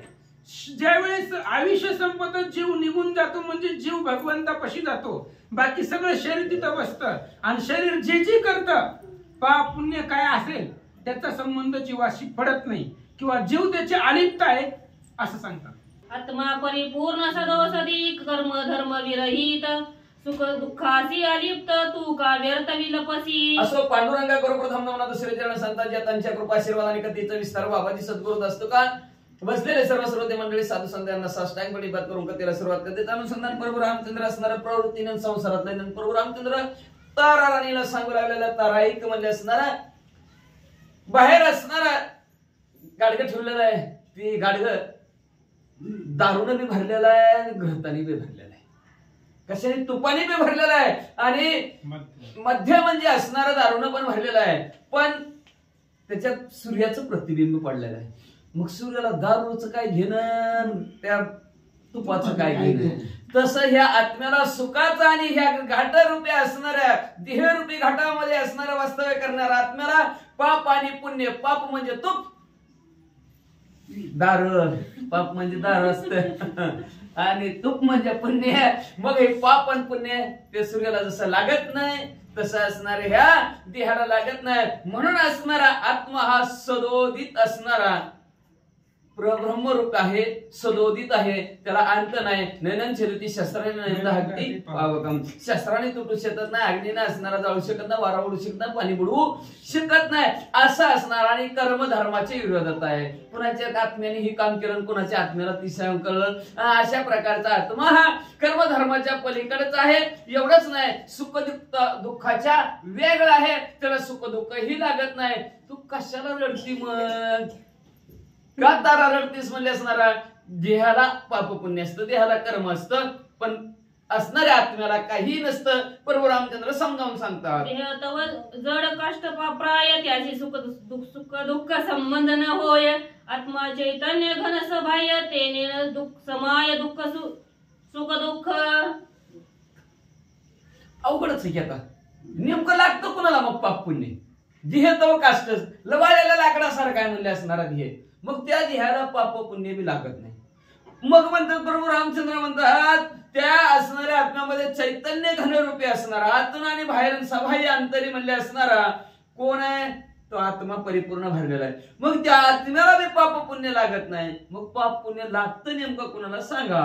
सुख दुःखाचा हा मारा कोणासी वादी श्रीरामचंद्रा, याचा उकलू सांगावा खरा दुःख परापारा पावावया. मग सांगा प्रभू रामचंद्र, तुम्ही म्हणतात हे तर लाकडासारखं आहे, त्याला सुख दुःख बी नाही. बरं ध्येयाला जर सुख दुःख असतं, संपाल्याला ध्येय बर का, ती म्हणला असता लय पळते रे नका जाळ लय दुःख होतय, आणि दुसरं कशात तरी नेऊन ठेवा लय सुख वाटल, ईशीत नेऊन ठेवा लय आनंद वाटल. मग आहे का सुख दुःख असणार त्याला पण नाही. मग असणार उकल करून सांगा, मला व्यवस्थित सांगा प्रभू रामचंद्र, नेमकं सुख आणि दुःख कोणाला भोगावं लागतं, आणि ही जी काय असणार दुःखाचा भाग आहे ते असणारा कसा प्राप्त होतं ते जरा समजून प्रभू रामचंद्र सांगा. वाचा. कोणी तारेचा प्रश्न सोय सांगे श्री रघुनंदन, जव देही देहाभिमान दुःख बंधन अविवेकेयी. ऐका प्रभू राम, तारा राणीला प्रभू रामचंद्र सांगू लागले, ऐका तारा, देह दुःखाच्या ठिकाणी आणि दुःख कधी देहाला होतं, ज्यावेळेस देहाचा अभिमान बाळगसाल त्यावेळेस. देह असून विधी अवस्थेत राहा, सुख नाही दुःख नाही, पण देह लय गरम आता काय व्हायला लागले, गारगुलाय लागले लावा नेसले, मग ते देह अभिमानाला त्याच्यामुळे सुख आणि दुःख आहे. जर देहाच्या वेगळं जर राहिलं, देह असून विदेही अवस्थेत राहिलं तर सुख दुःखाचा असणारा त्याला बाधा होत नाही. जे अशा प्रकारचे असणारे जी काय अविवेकित विचारच करत नाहीत, विचाराच्या पलीकडचे असे जे काही लोक आहेत ते चांगला आणि वाईटचा जे विचार करत नाहीत, देहाभिमान बाळगतात, त्यांना दुःख भोगावं लागतं. प्रभू रामचंद्र सांगतात, देही सभाय चैतन्य घन तेथे मिथ्य भासे देहाभिमान, जेवी दोरा अंगी समर्पण ते संपूर्ण ध्येय मिथ्य. असणारा संपूर्ण देह खोटा आहे. कधी देहांगी सर्पपण. ज्या वेळेस असणारा साधक म्हणले असणार देहा चैतन्य घन बाहेरून आणि आतून असणार, पण ज्यावेळेस देहाचा अभिमान निर्माण होतो त्यावेळेस असणार आपण देहाला दुसरंच काहीतरी मानतो. दुसरं मानणं आता कसं मानणं, भ्रम आहे त्याला असणार. आपण आत्म्यालाच देह समजतो, हा भ्रम आहे. आत्मा वेगळा देह वेगळा. तर प्रभू रामचंद्र समजावून सांगू लागले. लाईट बंद केली, माईकची वाईल समोर आहे, अंधार झाला, महाराज वरडले साप साप साप साप साप, आणि लाईट प्रकाश ज्ञानरूपी प्रकाश पडला. महाराजांच्या लक्षात आलं हा साप नसून दोरी आहे. जसं असणाऱ्या ब्रह्माने असणाऱ्या त्या दोराच्या अंगी असणारा साप बघतो, तसं ह्या भ्रमामुळं देहाभिमानामुळं साधक या देहाच्या ठिकाणी आत्म्याच्या ठिकाणी सुख दुःख पाहतो. प्रभू रामचंद्र समजावून सांगू लागले, जन्म मरण देह संभ्रम शुदा त्रपा प्राण धर्म, विषयाचे भोग परम ते इंद्रिय कर्म इंद्रियांचे. ऐका, हे असणारं जे काही जन्म मरण आहे, हे जन्म मरण देहाचा संभ्रम आहे. देहाला जन्म आणि मरण आहे, आत्म्याला नसतं. आत्मा जर जन्मत असता तर अवघड परिस्थिती झालेली असते. ते आत्मा जन्मत नाही, आत्म्याला जन्म मरण नाही, देहाला जन्म आणि मरण आहे. या देहात त्या देहात आता एको योनी कोटी कोटी फेरा तेव्हा लागे वारा मानवाचा अनेक असणारा अशा प्रकारचा असणार जन्म आणि मरण असणारा हा देहाचा संभ्रम आहे. त्याच्यात तहान लागणं, भूक लागणं हा प्राणाचा धर्म आहे. त्याच्यानंतर म्हणजे असणारा विषयाचा उपभोग घेणं हा इंद्रियाचा धर्म आहे का नाही. जे असणार हाताला आवडतं, जे पायाला आवडतं, जे कानाला आवडतं ते त्यांचे ते असणारा ऐशी करी दहावा धाव, असं जे ज्याला आवडतं चित्त करी ऐशी दहावा धाव, ज्याला जे आवडतं तसं त्या अशा प्रकारे हे ध्येयाला इंद्रिय साराट जातात आणि ते आपलं कर्म करतात. म्हणून असणार ही जी काय विषयाचा भोग आहे तो इंद्रियांचा धर्म आहे. प्रभू रामचंद्र समजावून सांगू लागले, दुःख भय शोक मनोधर्म हे आवश्यक, हरिहर ब्रह्मा त्रिगुणात्मक काल्पनिक संसार. हा असणारा कल्पनेने तयार केलेला संसार आहे, काल्पनिक संसार आहे म्हणले. पण ह्या संसाराच्या ठिकाणी म्हणजे असणार सुख आहे, दुःख आहे, भीती आहे आणि शोक आहे, हे मनाचे धर्म आहे. म्हणतो माणसं म्हणतात आलं मनाला तर बसलं उन्हाला, नाहीतर गेलं क्षणाला. अशा प्रकारे हे मनधर्म आहे ते. मनाला माणसाच्या जीवाला दुःख होतं का आपल्याला? नाही हो, लय दुःख झालं. कधी मन काय नाही, मनाला लय दुःख वाटलं असं ना, माझं मन भरून गेलं, लय आनंद झाला. मनाला सगळं म्हणून माणसंच म्हणते की मला माणसं हा मनोधर्म आहे म्हणले असणार. जी काय सुख दुःख आहे, भीती आहे, लय घाबरलं. कधी उगाच मनात विचार आला आज जाताना चित्ता बिबट्या आणि बिबट्या येतो का इकडून वाटलं समोर नेमकंच कुत्र आलं. मनात विचार करा, हे काल्पनिक आहे तरी सुद्धा भीती वाटते. अशा प्रकारचा असणारा हा काल्पनिक संसार आहे का? तर हिथं असणारे ब्रह्मा विष्णू महेश हे सुद्धा त्रिगुणात्मक त्याची, ती सुद्धा असणार प्रलयाच्या वेळेस जाणारच आहे. मग तशा प्रकारे हा जो काय त्रिगुणात्मक संसार असणारा विष्णू परमात्मा भगवंत असणार आहे, ते सत्वगुणी त्यांनी असणाऱ्या प्रजेचं पालन पोषण करायचं. ब्रह्मदेवाने असणाऱ्या या ब्रह्मदेवाने काय करायचं असणार, रजगुणी ब्रह्मदेवाने सृष्टीची उत्पत्ती करायची आणि तमोगुणात आलेले महादेव जे या असणाऱ्या सृष्टीला एका दिवशी संपवायचं असे हे तिघच मिळून असणाऱ्या सृष्टीचा कारभार चालवतात. प्रभू रामचंद्र तारामातेला सांगू लागले, आत्मा गुणी गुणातीत देह देह बाधालिप्त तेही विषयाचा दृष्टांत सुनिश्चित अवधारी. एक आत्मा गुणातीत आहे, आत्म्याला गुणच नाही, तिन्ही गुणाच्या पलीकडचा असणारा आत्मा आहे. पण ह्या देहाच्या ही वेगळा अलिप्त आहे. अलिप्त आहे की आत्मा देहाच्या ठिकाणी जर आत्मा म्हणायचं म्हणलं असतं, प्रेत काय म्हणलं असतं, चौघाला मी काय उचलत नाही, लय जड झालंय, तुम्ही त्या नदीच्या पलीकडून तसंच जावा, मी मधनं पाठदिशी जाऊन तिथं जाऊन झोपतो. आत्मा जर देहाच्या ठिकाणी अलिप्त असतात, संपल्यानंतर जोपर्यंत आहे तोपर्यंत आहे, पण संपल्यानंतर असणारा म्हणला असता का नसता. म्हणून असणारा हा जो काय आत्मा आहे देहाच्या वेगळा आहे. मग ह्याच्या विषयीचा असणारा दृष्टांत प्रभू रामचंद्र सांगतात. आता लक्ष देऊन ऐका. स्फटिक कृष्ण वर्णे दिसे काळा, पीत वर्णे दिसे पिवळा, अरते दिसे अरक्त किळा, तरी तो वेगळा तिन्ही रंगी. तरी तो वेगळा तिन्ही रंगी. स्फटिक आरसा आहे, कधी बघितलं नाही आरसा बरं का, कधी बघितलं नाही असं पहिली माणसं ती कधी बघितला नसलेली आरसा. आणि नवीन लग्न झालं होतं, नवीन लग्न झालं, आणली की घरी आणली राहिला, कोणी आरसा नव्हता बघितला, त्याच्यामुळं आरशा समोर उभा राहिली. म्हणली एवढी मोठी घरी असताना मला कशाला करून आणले म्हणले. लागली बाबला भांडी आपटाय करायला लागली. गेली सासऱ्या का सासूकडे पळतच म्हणले. सासूला म्हणा लागले, हो का तुम्ही एवढी मोठी घरी असताना मला ह्यांना तुम्ही कशाला करून आणले, कशाला करून आणलंय. गेली की बाहेर बघतेच म्हणली कोण आहे.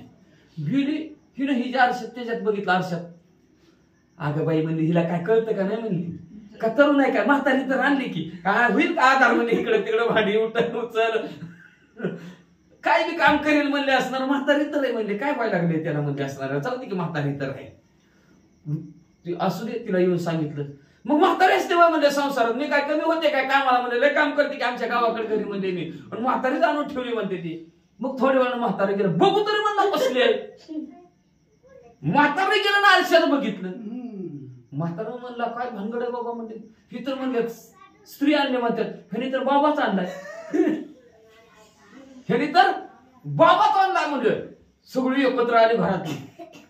ह्याने मला तुला काय कळतं का नाही, त्या बाईकोनं म्हणायचं तुम्हाला काय कळतं का नाही म्हणजे, मी घरी असताना ही कशाला आणली. सासू त्या बाईनं म्हणायचं राहू दे पोरला काय कळत नाही म्हणले असणार. म्हातारी आणली कामधंद्याला होईल म्हणले असणार. म्हातारा आलं, म्हातारा म्हणलं कळतं का नाही तुला, घरी आम्ही दोघं असताना तिसरा म्हातारा कशाला घरात आणलं. मला कारण काय झाले म्हणला नेमकं, म्हणला त्या आरशामुळे झाले म्हणला. गेलं त्या आरसाच फोडून टाकला. आता म्हणला जाऊन बघा, आता जाऊन बघा कोण आहे का, कोणीच नाही. तसं म्हणलं जैसा करोगे संग वैसा चढेगा रंग. आरशाला असणारा पोरांनो हात लावू नका त्याला, खाली बसा. वायर उघडी असली तर मग म्हणले असणारा. आरशाला पिवळा रंग लावला की चेहरा पिवळा, काळा रंग लावला की काळा आणि पांढरा रंग लावला की पांढरा आरसा दिसणार म्हणले.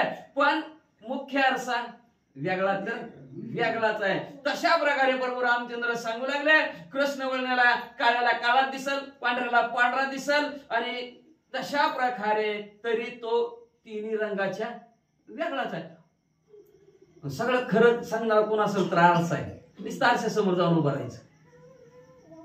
नुसतं बापा पोरांनी म्हणणं का नाही, माझ्यासाठी तुमच्यासाठी काय केलंय, काय केलं ना, नुसतं आरशात जाऊन बघ तुझ्यासाठी काय काय केले. ती आरशात जायचं ना आपलं, बघायचं, नीट कळतं काय काय केलं आणि काय काय नाही. ती आरसा असणारा त्याला कुठलाच मळ नाही, कुठलाच रंग नसतो. आपण जी काय रंग लावलेला असतो तो रंग त्याच्यात दिसतो. आरशाला रंग लावलेला दिसतो.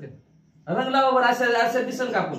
एखादं गेलं म्हणला मला लय पांढरा शिपट दिसायचे म्हणले, विध उचलतो पांढरा आरशाला लावतो, बघा बरं चेहरा दिसल का? ते दिसतच नाही. आपला असणारा पिवळा रंग लावला की पिवळा दिसल, पांढरा लावला तर पांढरा दिसल, पण आरसा तिन्ही रंगाच्या वेगळा, तसा आत्मा ह्या देहाच्या वेगळा. तेवी आत्मा संसारात त्रिगुणा गुणी गुणातीत, ऐसा जोडला ज्या परमार्थ त्या नवे प्राप्त सुख दुःख. असे ज्याने असणाऱ्या ह्या प्रपंचामध्ये परमार्थ जोडला. कसा जोडला म्हणजे आत्मा असणारा संसारात आहे पण तिन्ही गुणाच्या वेगळा आहे. तो तुमच्या सुखदुःखात अडकत नाही, कर्मबंधनात अडकत नाही. तो असणारा जसं देव रंगारी रंगारी तिन्ही गुणांचा नाश करी, तसा ह्या तिन्ही गुणांचा नाश करणारा आत्मा आहे.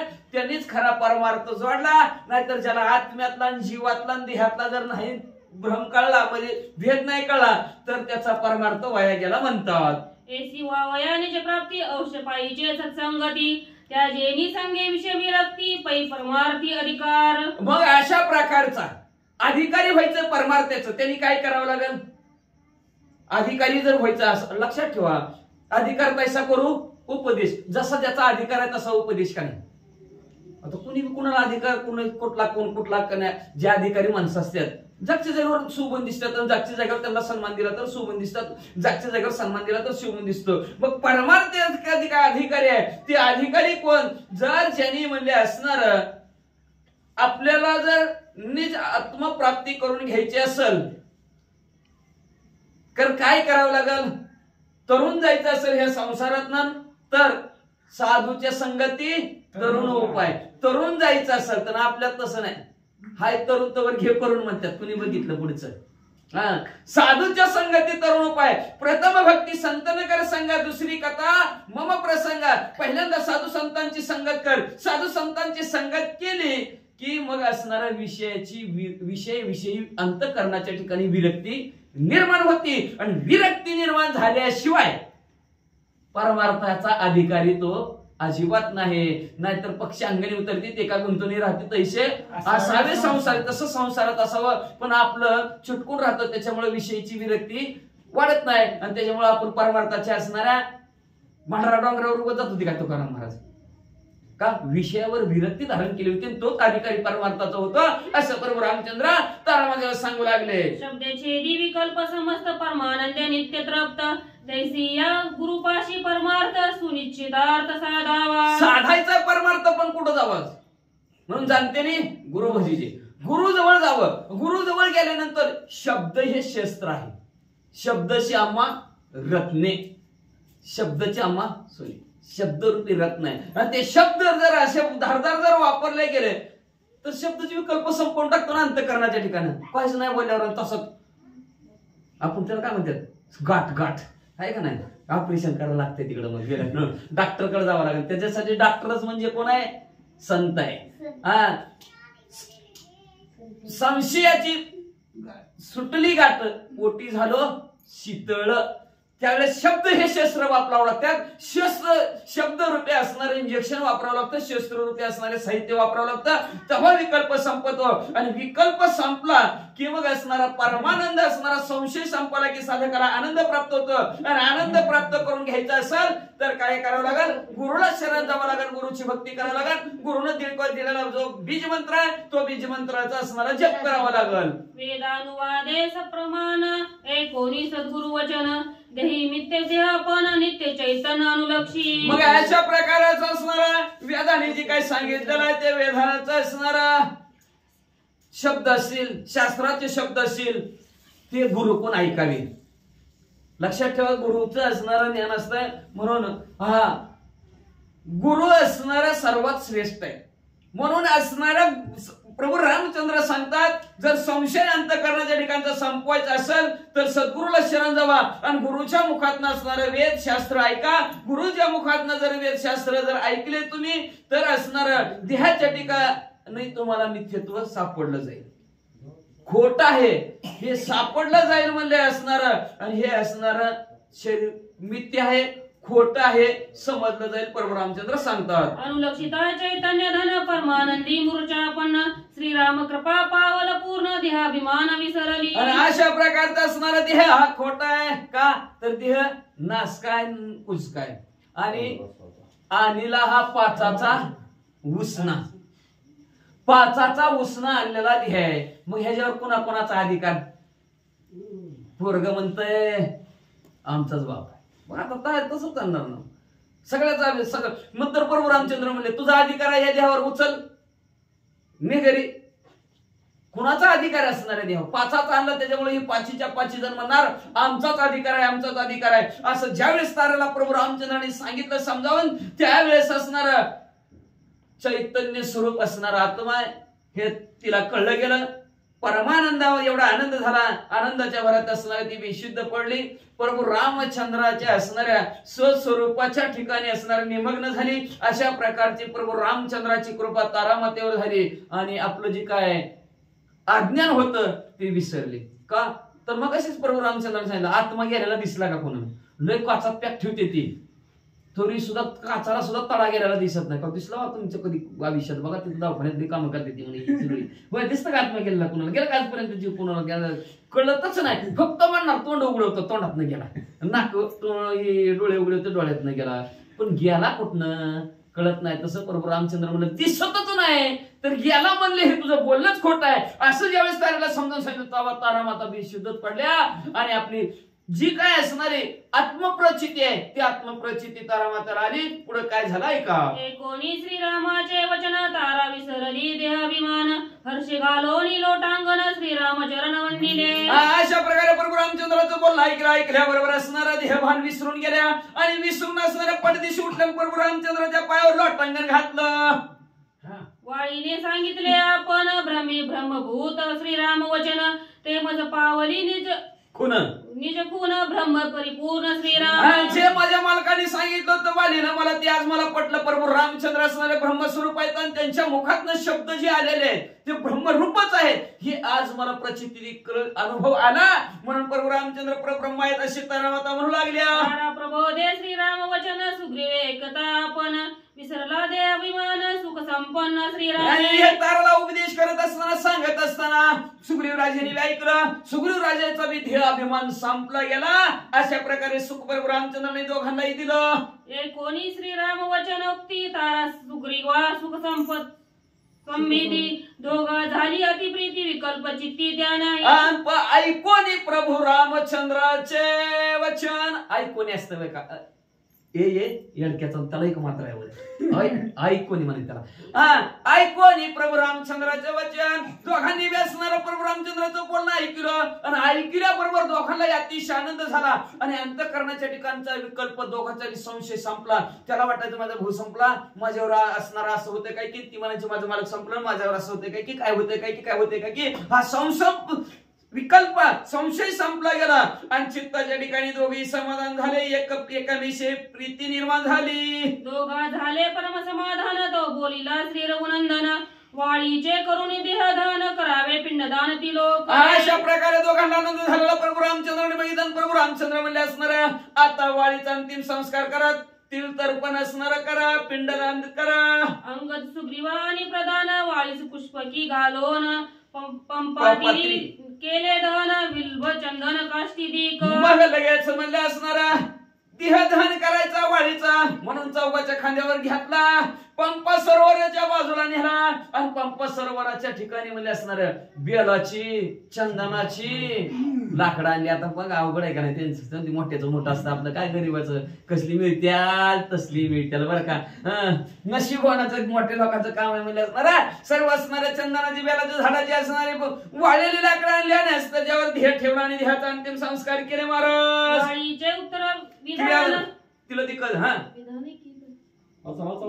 तुमच्या वाळीचे उत्तर विधान तिलोदके पिंडदान करोनी सुग्रीवादी प्रधान अंगदा घेऊन येत झाले. असो असणारा वाळीचा अंतिम संस्कार तिळ तर्पण पिंडदान वा असणाऱ्या अंगद युवराजला बरोबर घेतला आणि सुग्रीवजीनं असणार नळनीळ हनुमंत जांबवंत यांनी सर्वांनी परिपूर्ण केलं. देवोनी अवघे जण वंदोनी श्रीरामचरण सुग्रीवा हात जोडविना आपण अंगदा घेऊन उभा ठेला. असो अशा प्रकारचा सर्व कार्यक्रम झाला. प्रभू रामचंद्राच्या जवळ आले. सुग्रीवराजाने हात जोडले. अंगद युवराजला समोर धरलं. काय म्हणतात ऐका. श्रीराम म्हणे हनुमंता सुग्रीवासी अतिशीघ्रता करावी राज्याभिषेकता युवराज्यता अंगदासी. मग म्हणले असणाऱ्या प्रभू रामचंद्र हा काय असणारा अंगद युवराज आहेत. तर ह्या असणाऱ्या किष्किंध नगराचे युवराज्य पद अंगदाला द्या. सुग्रीवराजे बरंच दिसतात की पुढे त्याला करतात ना आपल्याला राज्याभिषेक करून घ्यायचा. गडबड आहे म्हणजे वाचा. एकोणी श्रीरामाची वचनोक्ती हनुमंते केली विनंती स्वामीनी येऊन किष्किंध प्रती सुग्रीव राज्याती अभिषेक. मग आपल्याला भूक असते पण लेकराला चिमटा घ्यायचा आहे का नाही. ती निवडले कारण ते कुरवडी दे म्हणते. अशा प्रकारचं म्हणलं असणारा अंगद सुग्रीवराजे बोलले. तेवढ्याच हनुमंतराय उठले आणि हनुमंतराय म्हणू लागले प्रभू रामचंद्र तुम्ही स्वतः असणाऱ्या किष्किंध नगरीला या आणि सुग्रीवराजाचा राज्याभिषेक करा. आपुलेनी हाते श्री राघवा सुग्रीव राज्य स्थापावा हे आवडे आमुच्या जीवा कृपाळवा श्रीराम. कृपा करणारे प्रभू रामचंद्र अतिशय कृपाळू असणारा प्रभू रामचंद्र तुम्ही लवकरात लवकर किष्किंध नगरीला चला आणि सुग्रीव राजाचा राज्याभिषेक करा. आमच्या मनाला ती कार्य लय आवडतंय तुम्ही करावं म्हणून. कोणी हनुमंताचे वचन संतोष पला श्री रघुनंदन आपले नेमाचे लक्षण स्वयं आपण सांगत. मग असणार चला चला लवकर किष्किंध नगरीला सुग्रीवराजाचा राज्याभिषेक करा म्हणल्यावर प्रभू रामचंद्र असणार बोलणं ऐकलं. आनंदित झाले प्रभू रामचंद्र आणि प्रभू रामचंद्र म्हणले हनुमंतराय आलो असतो माझं नियम आहेत नियम का तर नियमा वाचू नये काही नाही. नियम आहे माझा म्हणले. काय नियम आहे म्हणले वाचा. श्री गणेशाय नमः. श्री सरस्वती नमः. श्री दशरथना श्री 14 वर्षे निज निर्धारी ग्रामी अथवा नगरी पुरी प्रवेश न करी नेमस्त. ऐका माझा नियम आहे. आमच्या दशरथ राजाने नियम घालून दिला मला 14 वर्ष कुठल्या गावात जायचं नाही अथवा नरनारी नगरपुरी कुठल्या गावात कुठल्या नगरात कुठल्या पुरामध्ये प्रवेश करायचा नाही. हा नियम घालून आमच्या पप्पाने दिलाय. कोण म्हणतंय प्रभू रामचंद्र म्हणतात आणि आमचं पप्पा काय म्हणतात वाचा. ऐकोनी नेमाचे वचन हनुमंत धरिले श्रीरामचरण सवे घडावा लक्ष्मण मग प्रभू रामचंद्राचा नेम हनुमंतराने ऐकला. आग्रह बी केला नाही. असू दे बाबा तुमच्या पप्पाचं राहू द्या म्हणजे नेम तिकडं. मग म्हणले तुम्हाला नसलं येणं जमत तर लक्ष्मणजीला पाठवा की म्हणले आमच्या गावला. राज्याभिषेचन सुग्रीवासी सामान्य लक्ष्मणासी एरे वंदोनिया शिरसी सपरिवार से चालीला. मग असणार प्रभू रामचंद्राने सांगितलं लक्ष्मणजी जावा तेवढा सुग्रीव राजाचा राज्याभिषेक करून या. आपलं वानर सेना बरोबर घेतले किष्किंध नगरीकडे निघालेत. राज्य स्थापावा सुग्रीव वीरा किष्किंधे चालीला सौमित्र प्रधान वार परिवार जय जयकार प्रवर्तन. राज्याच्या ठिकाणी असणारे किष्किंध नगरीचा राजा सुग्रीव राजाला बनवायचा आहे म्हणून लक्ष्मणजी निघालेले. लक्ष्मणजी बरोबर सर्व वानर मंडळी निघालेले आहेत आणि जाता जाता सुग्रीव राजे की जय प्रभू रामचंद्र की जय जय जयकार करीत निघाली. श्रीरामे तारा पाचारुनी किष्किंधाराची तू राज्यपत्नी सुग्रीवाते अंगीकारुनी माझे आज्ञेने राज्य. प्रभू रामचंद्राने तारा मातेला बोलवलं म्हणजे हिथून पुढे असणारा सुग्रीव राजा बरोबर असणारा राजाची पत्नी म्हणून म्हणले असणार व्यवस्थित असणारा कारभार माझ्या आज्ञेने चालेल. सर्वांभूते भगवत भाव. भगवत भाव बरोबर. सर्वभूती भगवत भाव. सर्वभूती भगवत भाव त्या माझी माने सुग्रीव नाहो माझ्या आज्ञेचा भोगी अनुभव देह संदेही तेथे नाही. देहाच्या ठिकाणी संदेह असणारा संशय आणूच नको ना म्हणले. जसं म्हणले असणारा सर्वांभूती भगवत भाव असणारा बघतात तशा प्रकारे भाव असणाऱ्या तुझ्या अंतःकरणाच्या ठिकाणी सुग्रीव राजा विषयी राहू दे म्हणले. त्याच्यात काय संशय नको. त्याच्या आज्ञेमध्ये व्यवस्थित राहा. देवराच्या सुतोपती बोलिले आहे धर्मशास्त्रातली माझी या आज्ञेची अनुभूती सुग्रीव प्रती बसावे. मग असणार देवरायापासून असणार सुत उत्पत्ती हे धर्मशास्त्राने सांगितलंय. म्हणते असू दे बाबा, काय बोलायची गरज नाही. मग म्हणले असणार असं शास्त्र सांगतंय म्हणले, मग माझ्या आज्ञेनुसार म्हणले असणार तुम्ही सुग्रीव राजाची सेवा करा. प्रभू रामचंद्र सांगतात स्त्री पुरुष उभय देही आत्मा वाचून आत्मी नाही दृष्टी ठेविता ते ठाई देही विदेही सहजत्वे. नीट नजर ठेवून म्हणले असणार देहाच्या ठिकाणी विदेह अवस्थेत राहा म्हणले असणार का, तर म्हणजे देही असून विदेह अवस्थेत सेवा करण्याची का. आत्मा ना आत्मी ह्याच्यात काय फरक आहे काय, तुझ्यात आत्मी आणि त्याच्यात आत्मा म्हणतात का कोण, आत्माच म्हणत. स्त्रीमध्ये सुद्धा आत्माच म्हणतात का आत्मी म्हणतात, माणसात सुद्धा आत्माच म्हणतात. तसा असणारा भेदभाव नाही म्हणजे वाचा. हे चुकली या निजात्म दृष्टी स्वपत्नी भोगिता नरकोटी निजात्म दृष्टी संतोष्टी द्वंद्व सहज नोटी समवज्ञा. मग असणार माझ्या आज्ञा त्या आज्ञेने असं वाक्य म्हणले असणारा स्वतःच्या दृष्टीच्या ठिकाणी भेद मानू नको म्हणले असणार. जर भेद मानला गेला तर स्वतःच्या पत्नीचा उपभोग घेत असताना सुद्धा नरकात जातो म्हणजे वाचा. श्रीरामाचे अनुवादन ऐकत असाच विस्मयपन्न तारा सुग्रीवा समाधान श्रीराम वचन अशा प्रकारे प्रभू रामचंद्राचं बोलणं असणार. तारामातेने ऐकल्या बरोबर असणार. ताराला आणि सुग्रीवाला आनंद झाला. आनंदाच्या भरात मध्ये असणारे दोघं प्रभू रामचंद्राच्या आज्ञेचं उल्लंघन अजिबात करत नाहीत, आनंदाने राहू लागले. सुग्रीव किष्किंधेचा राजा तारा त्याची निज भाषा यवराज श्री रघुराजाची ह्याची प्रभू रामचंद्राच्या आज्ञेनुसार म्हणले असणार सुग्रीव राजा आणि तारा एकत्र राहू लागल्याने यावा असणारे किष्किंध नगरीचा राज युवराज्य पद अंगदाला द्या म्हणले दिलं. ऐसे बोलता श्री रामचंद्र अवघी केला जय जयकार संतोषले वा नरभार आणि सुरवर. असं प्रभू रामचंद्र बरोबर सर्वांना आनंद झाला. आनंदाच्या भरात जय जयकार केला असणाऱ्या देवाला सुद्धा आनंद वाटला. पुढे काय झालं, हा महोत्सव किष्किंधेत वानर मिळून या समस्त ऋषी आणले असंख्यात अभिषेकार्थ. हा महोत्सव म्हणजे कुठं मांडवता किष्किंधा नगराच्या ठिकाणी, म्हणून वानर मंडळीने म्हणले असणार भले मोठे ऋषी मंडळी मध्ये असणार बोलवलेत म्हणतात. हा महोत्सव किष्किंधेत वानर मिळवून या समस्त ऋषी आलेल्या संख्यात अभिषेकार्थ सुग्रीव राजाचा अभिषेक करण्यासाठी हा सोहळा असणारा स्वर्गी नाही, हा सोहळा स्वर्गी नाही म्हणून पाहण्यासाठी आणि तो असणारा सुखाचा सोहळा करण्यासाठी महान मोठी असणारे ऋषी मंडळी बोलवले म्हणतात. सनक व्याघ्र चर्म समग्र वरदंत्र कोर्मचक्र सप्त समुद्रीचे निरानिले क्षीर सुरभीचे. सुरभी नावच्या गाईचं असणारं दूध आणलेलं आहे. सप्त समुद्राचं असणारं पाणी आणलं वाळवाले आणि अखंड वाघाच्या नकासहित कातडी आणली. सप्तम नतिका तीर्थोदके तळजे जळचे कमळे अनेके सुमने चंद्रे अति चौके चिरोदके मणिरत्न. अनेक स्थळाच्या ठिकाणचे असणारे 7 प्रकारची 7 समुद्राची पाणी बी आणलं, माती बी आणली गेली म्हणजे असणार. अनेक ठिकाणची कमळाची फुलं आणली म्हणजे. आणि अशा प्रकारे असणार त्या पाण्याच्या ठिकाणी राहणारे दुधाचा समुद्रातीतलं सुद्धा माणिक मोती सुद्धा आणले. ज्योत पल्लव पद्म पल्लव अशोक पल्लवांची लवलव नगर रंगारीले सर्वात्या पूर्वी कधी किष्किंधा नगर कुणी सजवलंच नव्हतं, तसं हनुमंतरायांनी सजवलं म्हणजे पान. ते आंब्याच्या पान काय लावली, तोरण काय लावली, काय लावलं. कुंडली अलंकार श्वेत छत्र युग्म चामरांचा फळे औदुंबर पीठ पवित्र पवित्र असं पीठ अभिषेकाला बनवलंय. ते कुठलं पीठ होतं, औदुंबर झाडाचं. सदा फळीत असतं बघा. औदुंबराचं असं झाड आहे त्याला कधी फळ नाही असं फिरच नसते. कधी बी जा कुठल्याही ऋतूत कधी बी बघा एक तरी फळ औदुंबराच्या झाडाला असतं. आणि का तर त्या असणावर म्हटल्यावर सारखं साधकाला चांगलं फळ प्राप्त व्हावं. त्या झाडाला जसं फळ प्राप्त होतं तसं फळ प्राप्त व्हावं म्हणून असणाऱ्या त्या औदुंबराच्या झाडाचं पीठ आणलेलं आहे. तशाच प्रकारचं छत्र चाम्र सुद्धा असणारं तयार ठेवलं वाचा. जात कुंभ राजाचा कुंभ अलंकारी श्वेत वृषभाई रत्नी पूर्ण रत्न कुंभ हरिवल्लभ अभिषेका.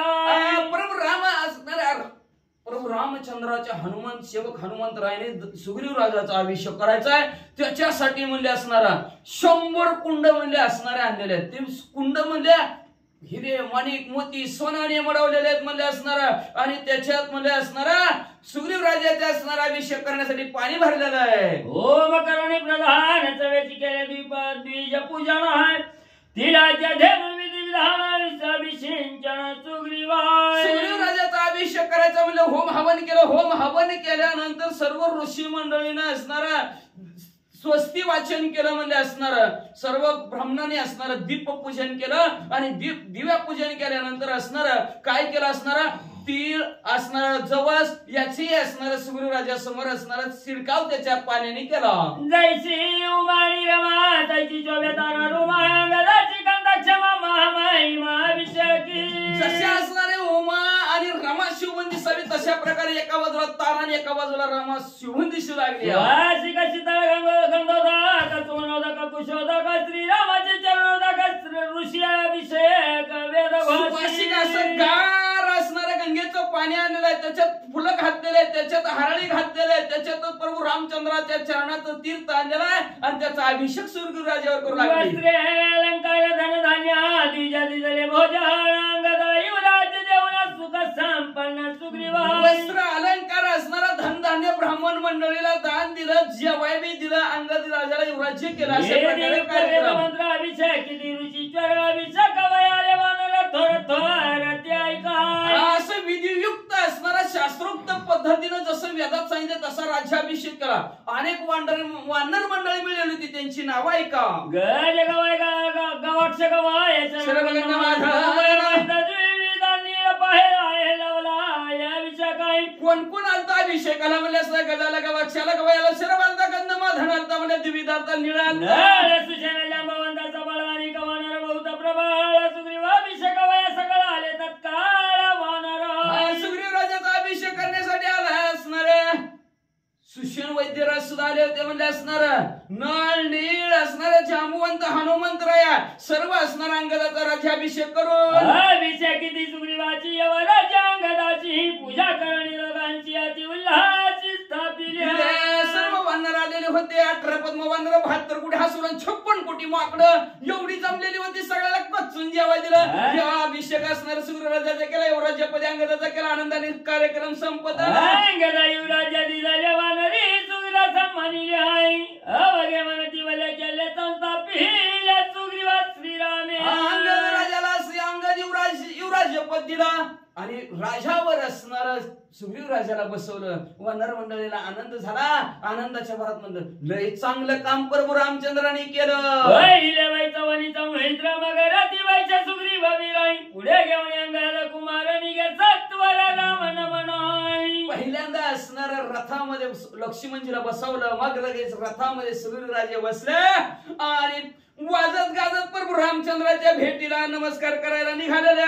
हे सवयपणा सबीर सुग्रीवावरी धारी चंद्राई कलांडी युगमच्या मरण तारा वीर विंजी. त्यावेळेस असणाऱ्या राजाच्या डोक्यावर छत्री धरायच्या सिंधवर देवाच्या लग्न धरती तसं पणस वानराने डोक्यावर छत्री धरलेल्या म्हणल्या न तार ह्यांनी म्हणल्या असणारा कनक असणारे दांडी धरलेले वाडा घालवत आहेत. या बरी सुग्रीव राजाला घेऊन वानरांचा सांभाळ करीत आले जय कर त्याने रघुवीर सुखी. अशा प्रकारे राज्यात असणारा किष्किंधा नगरीचा राजा सुग्रीव राजे झालेले आहेत. वाजत गाजत निघालेले आहेत, जय जयकार करत निघालेले आहेत. प्रभू रामचंद्राने पाहिलं, ऐकला जय जयकार, आनंद वाटला. जय जयकार करीत आले वानर विरांचे पण श्री रामचंद्र सुख निर्भर स्वानंद. म्हणजे आनंदाने जय जयकार करत उड्या मारत वाजत गाजत प्रभू रामचंद्राच्या समोर आलेले. प्रभू रामचंद्राने पाहिला, अतिशय आनंद झाला. रथ सांडली सत्वरंग सुग्री सौमित्र लोटांगणी श्री रामचंद्र नमस्कार वंदिला.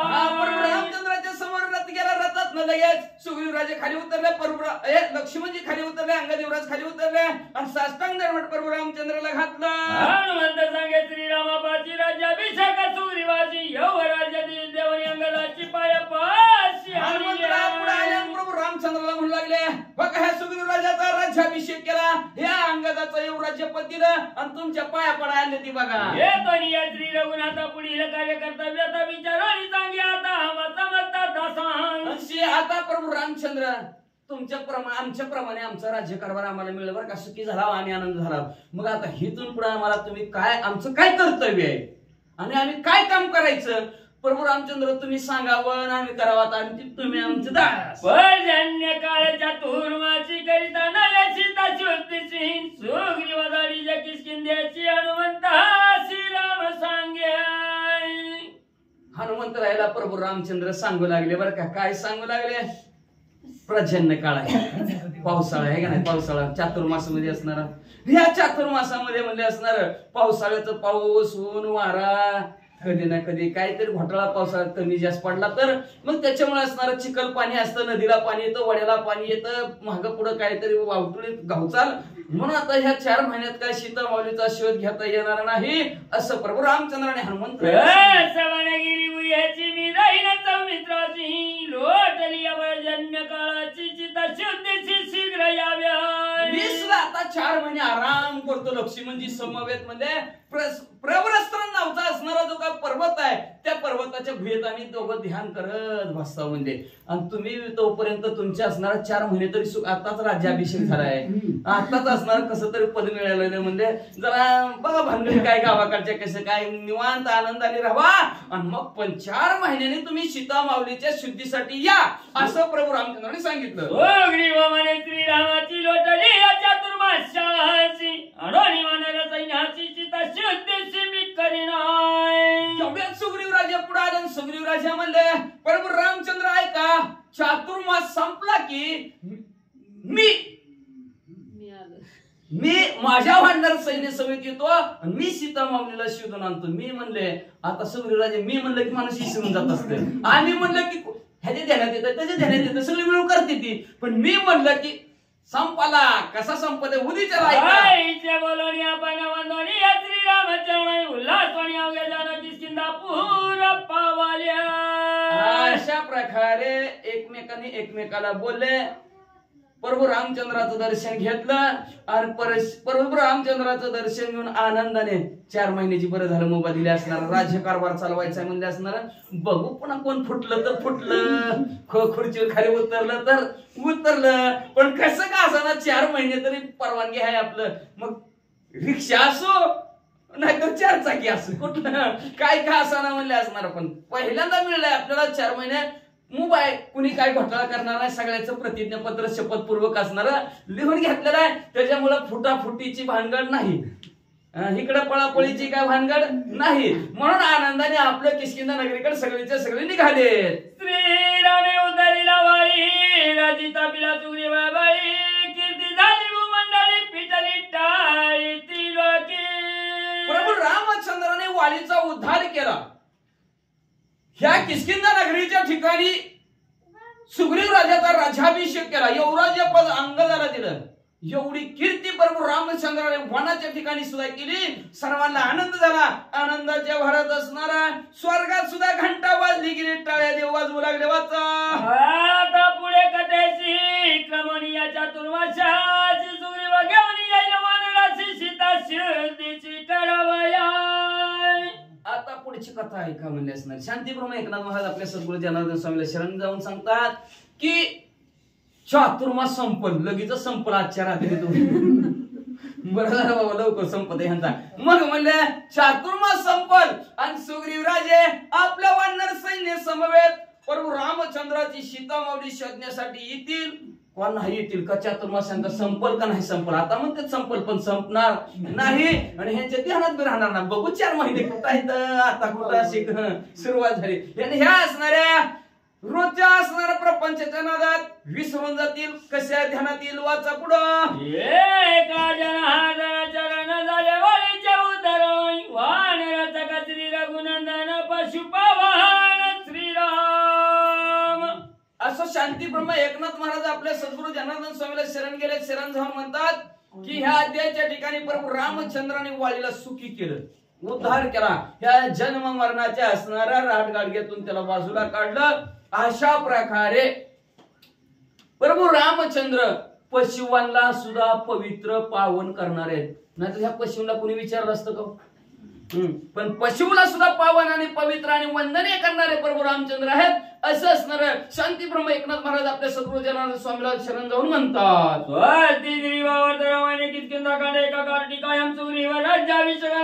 सप्तमाध्याय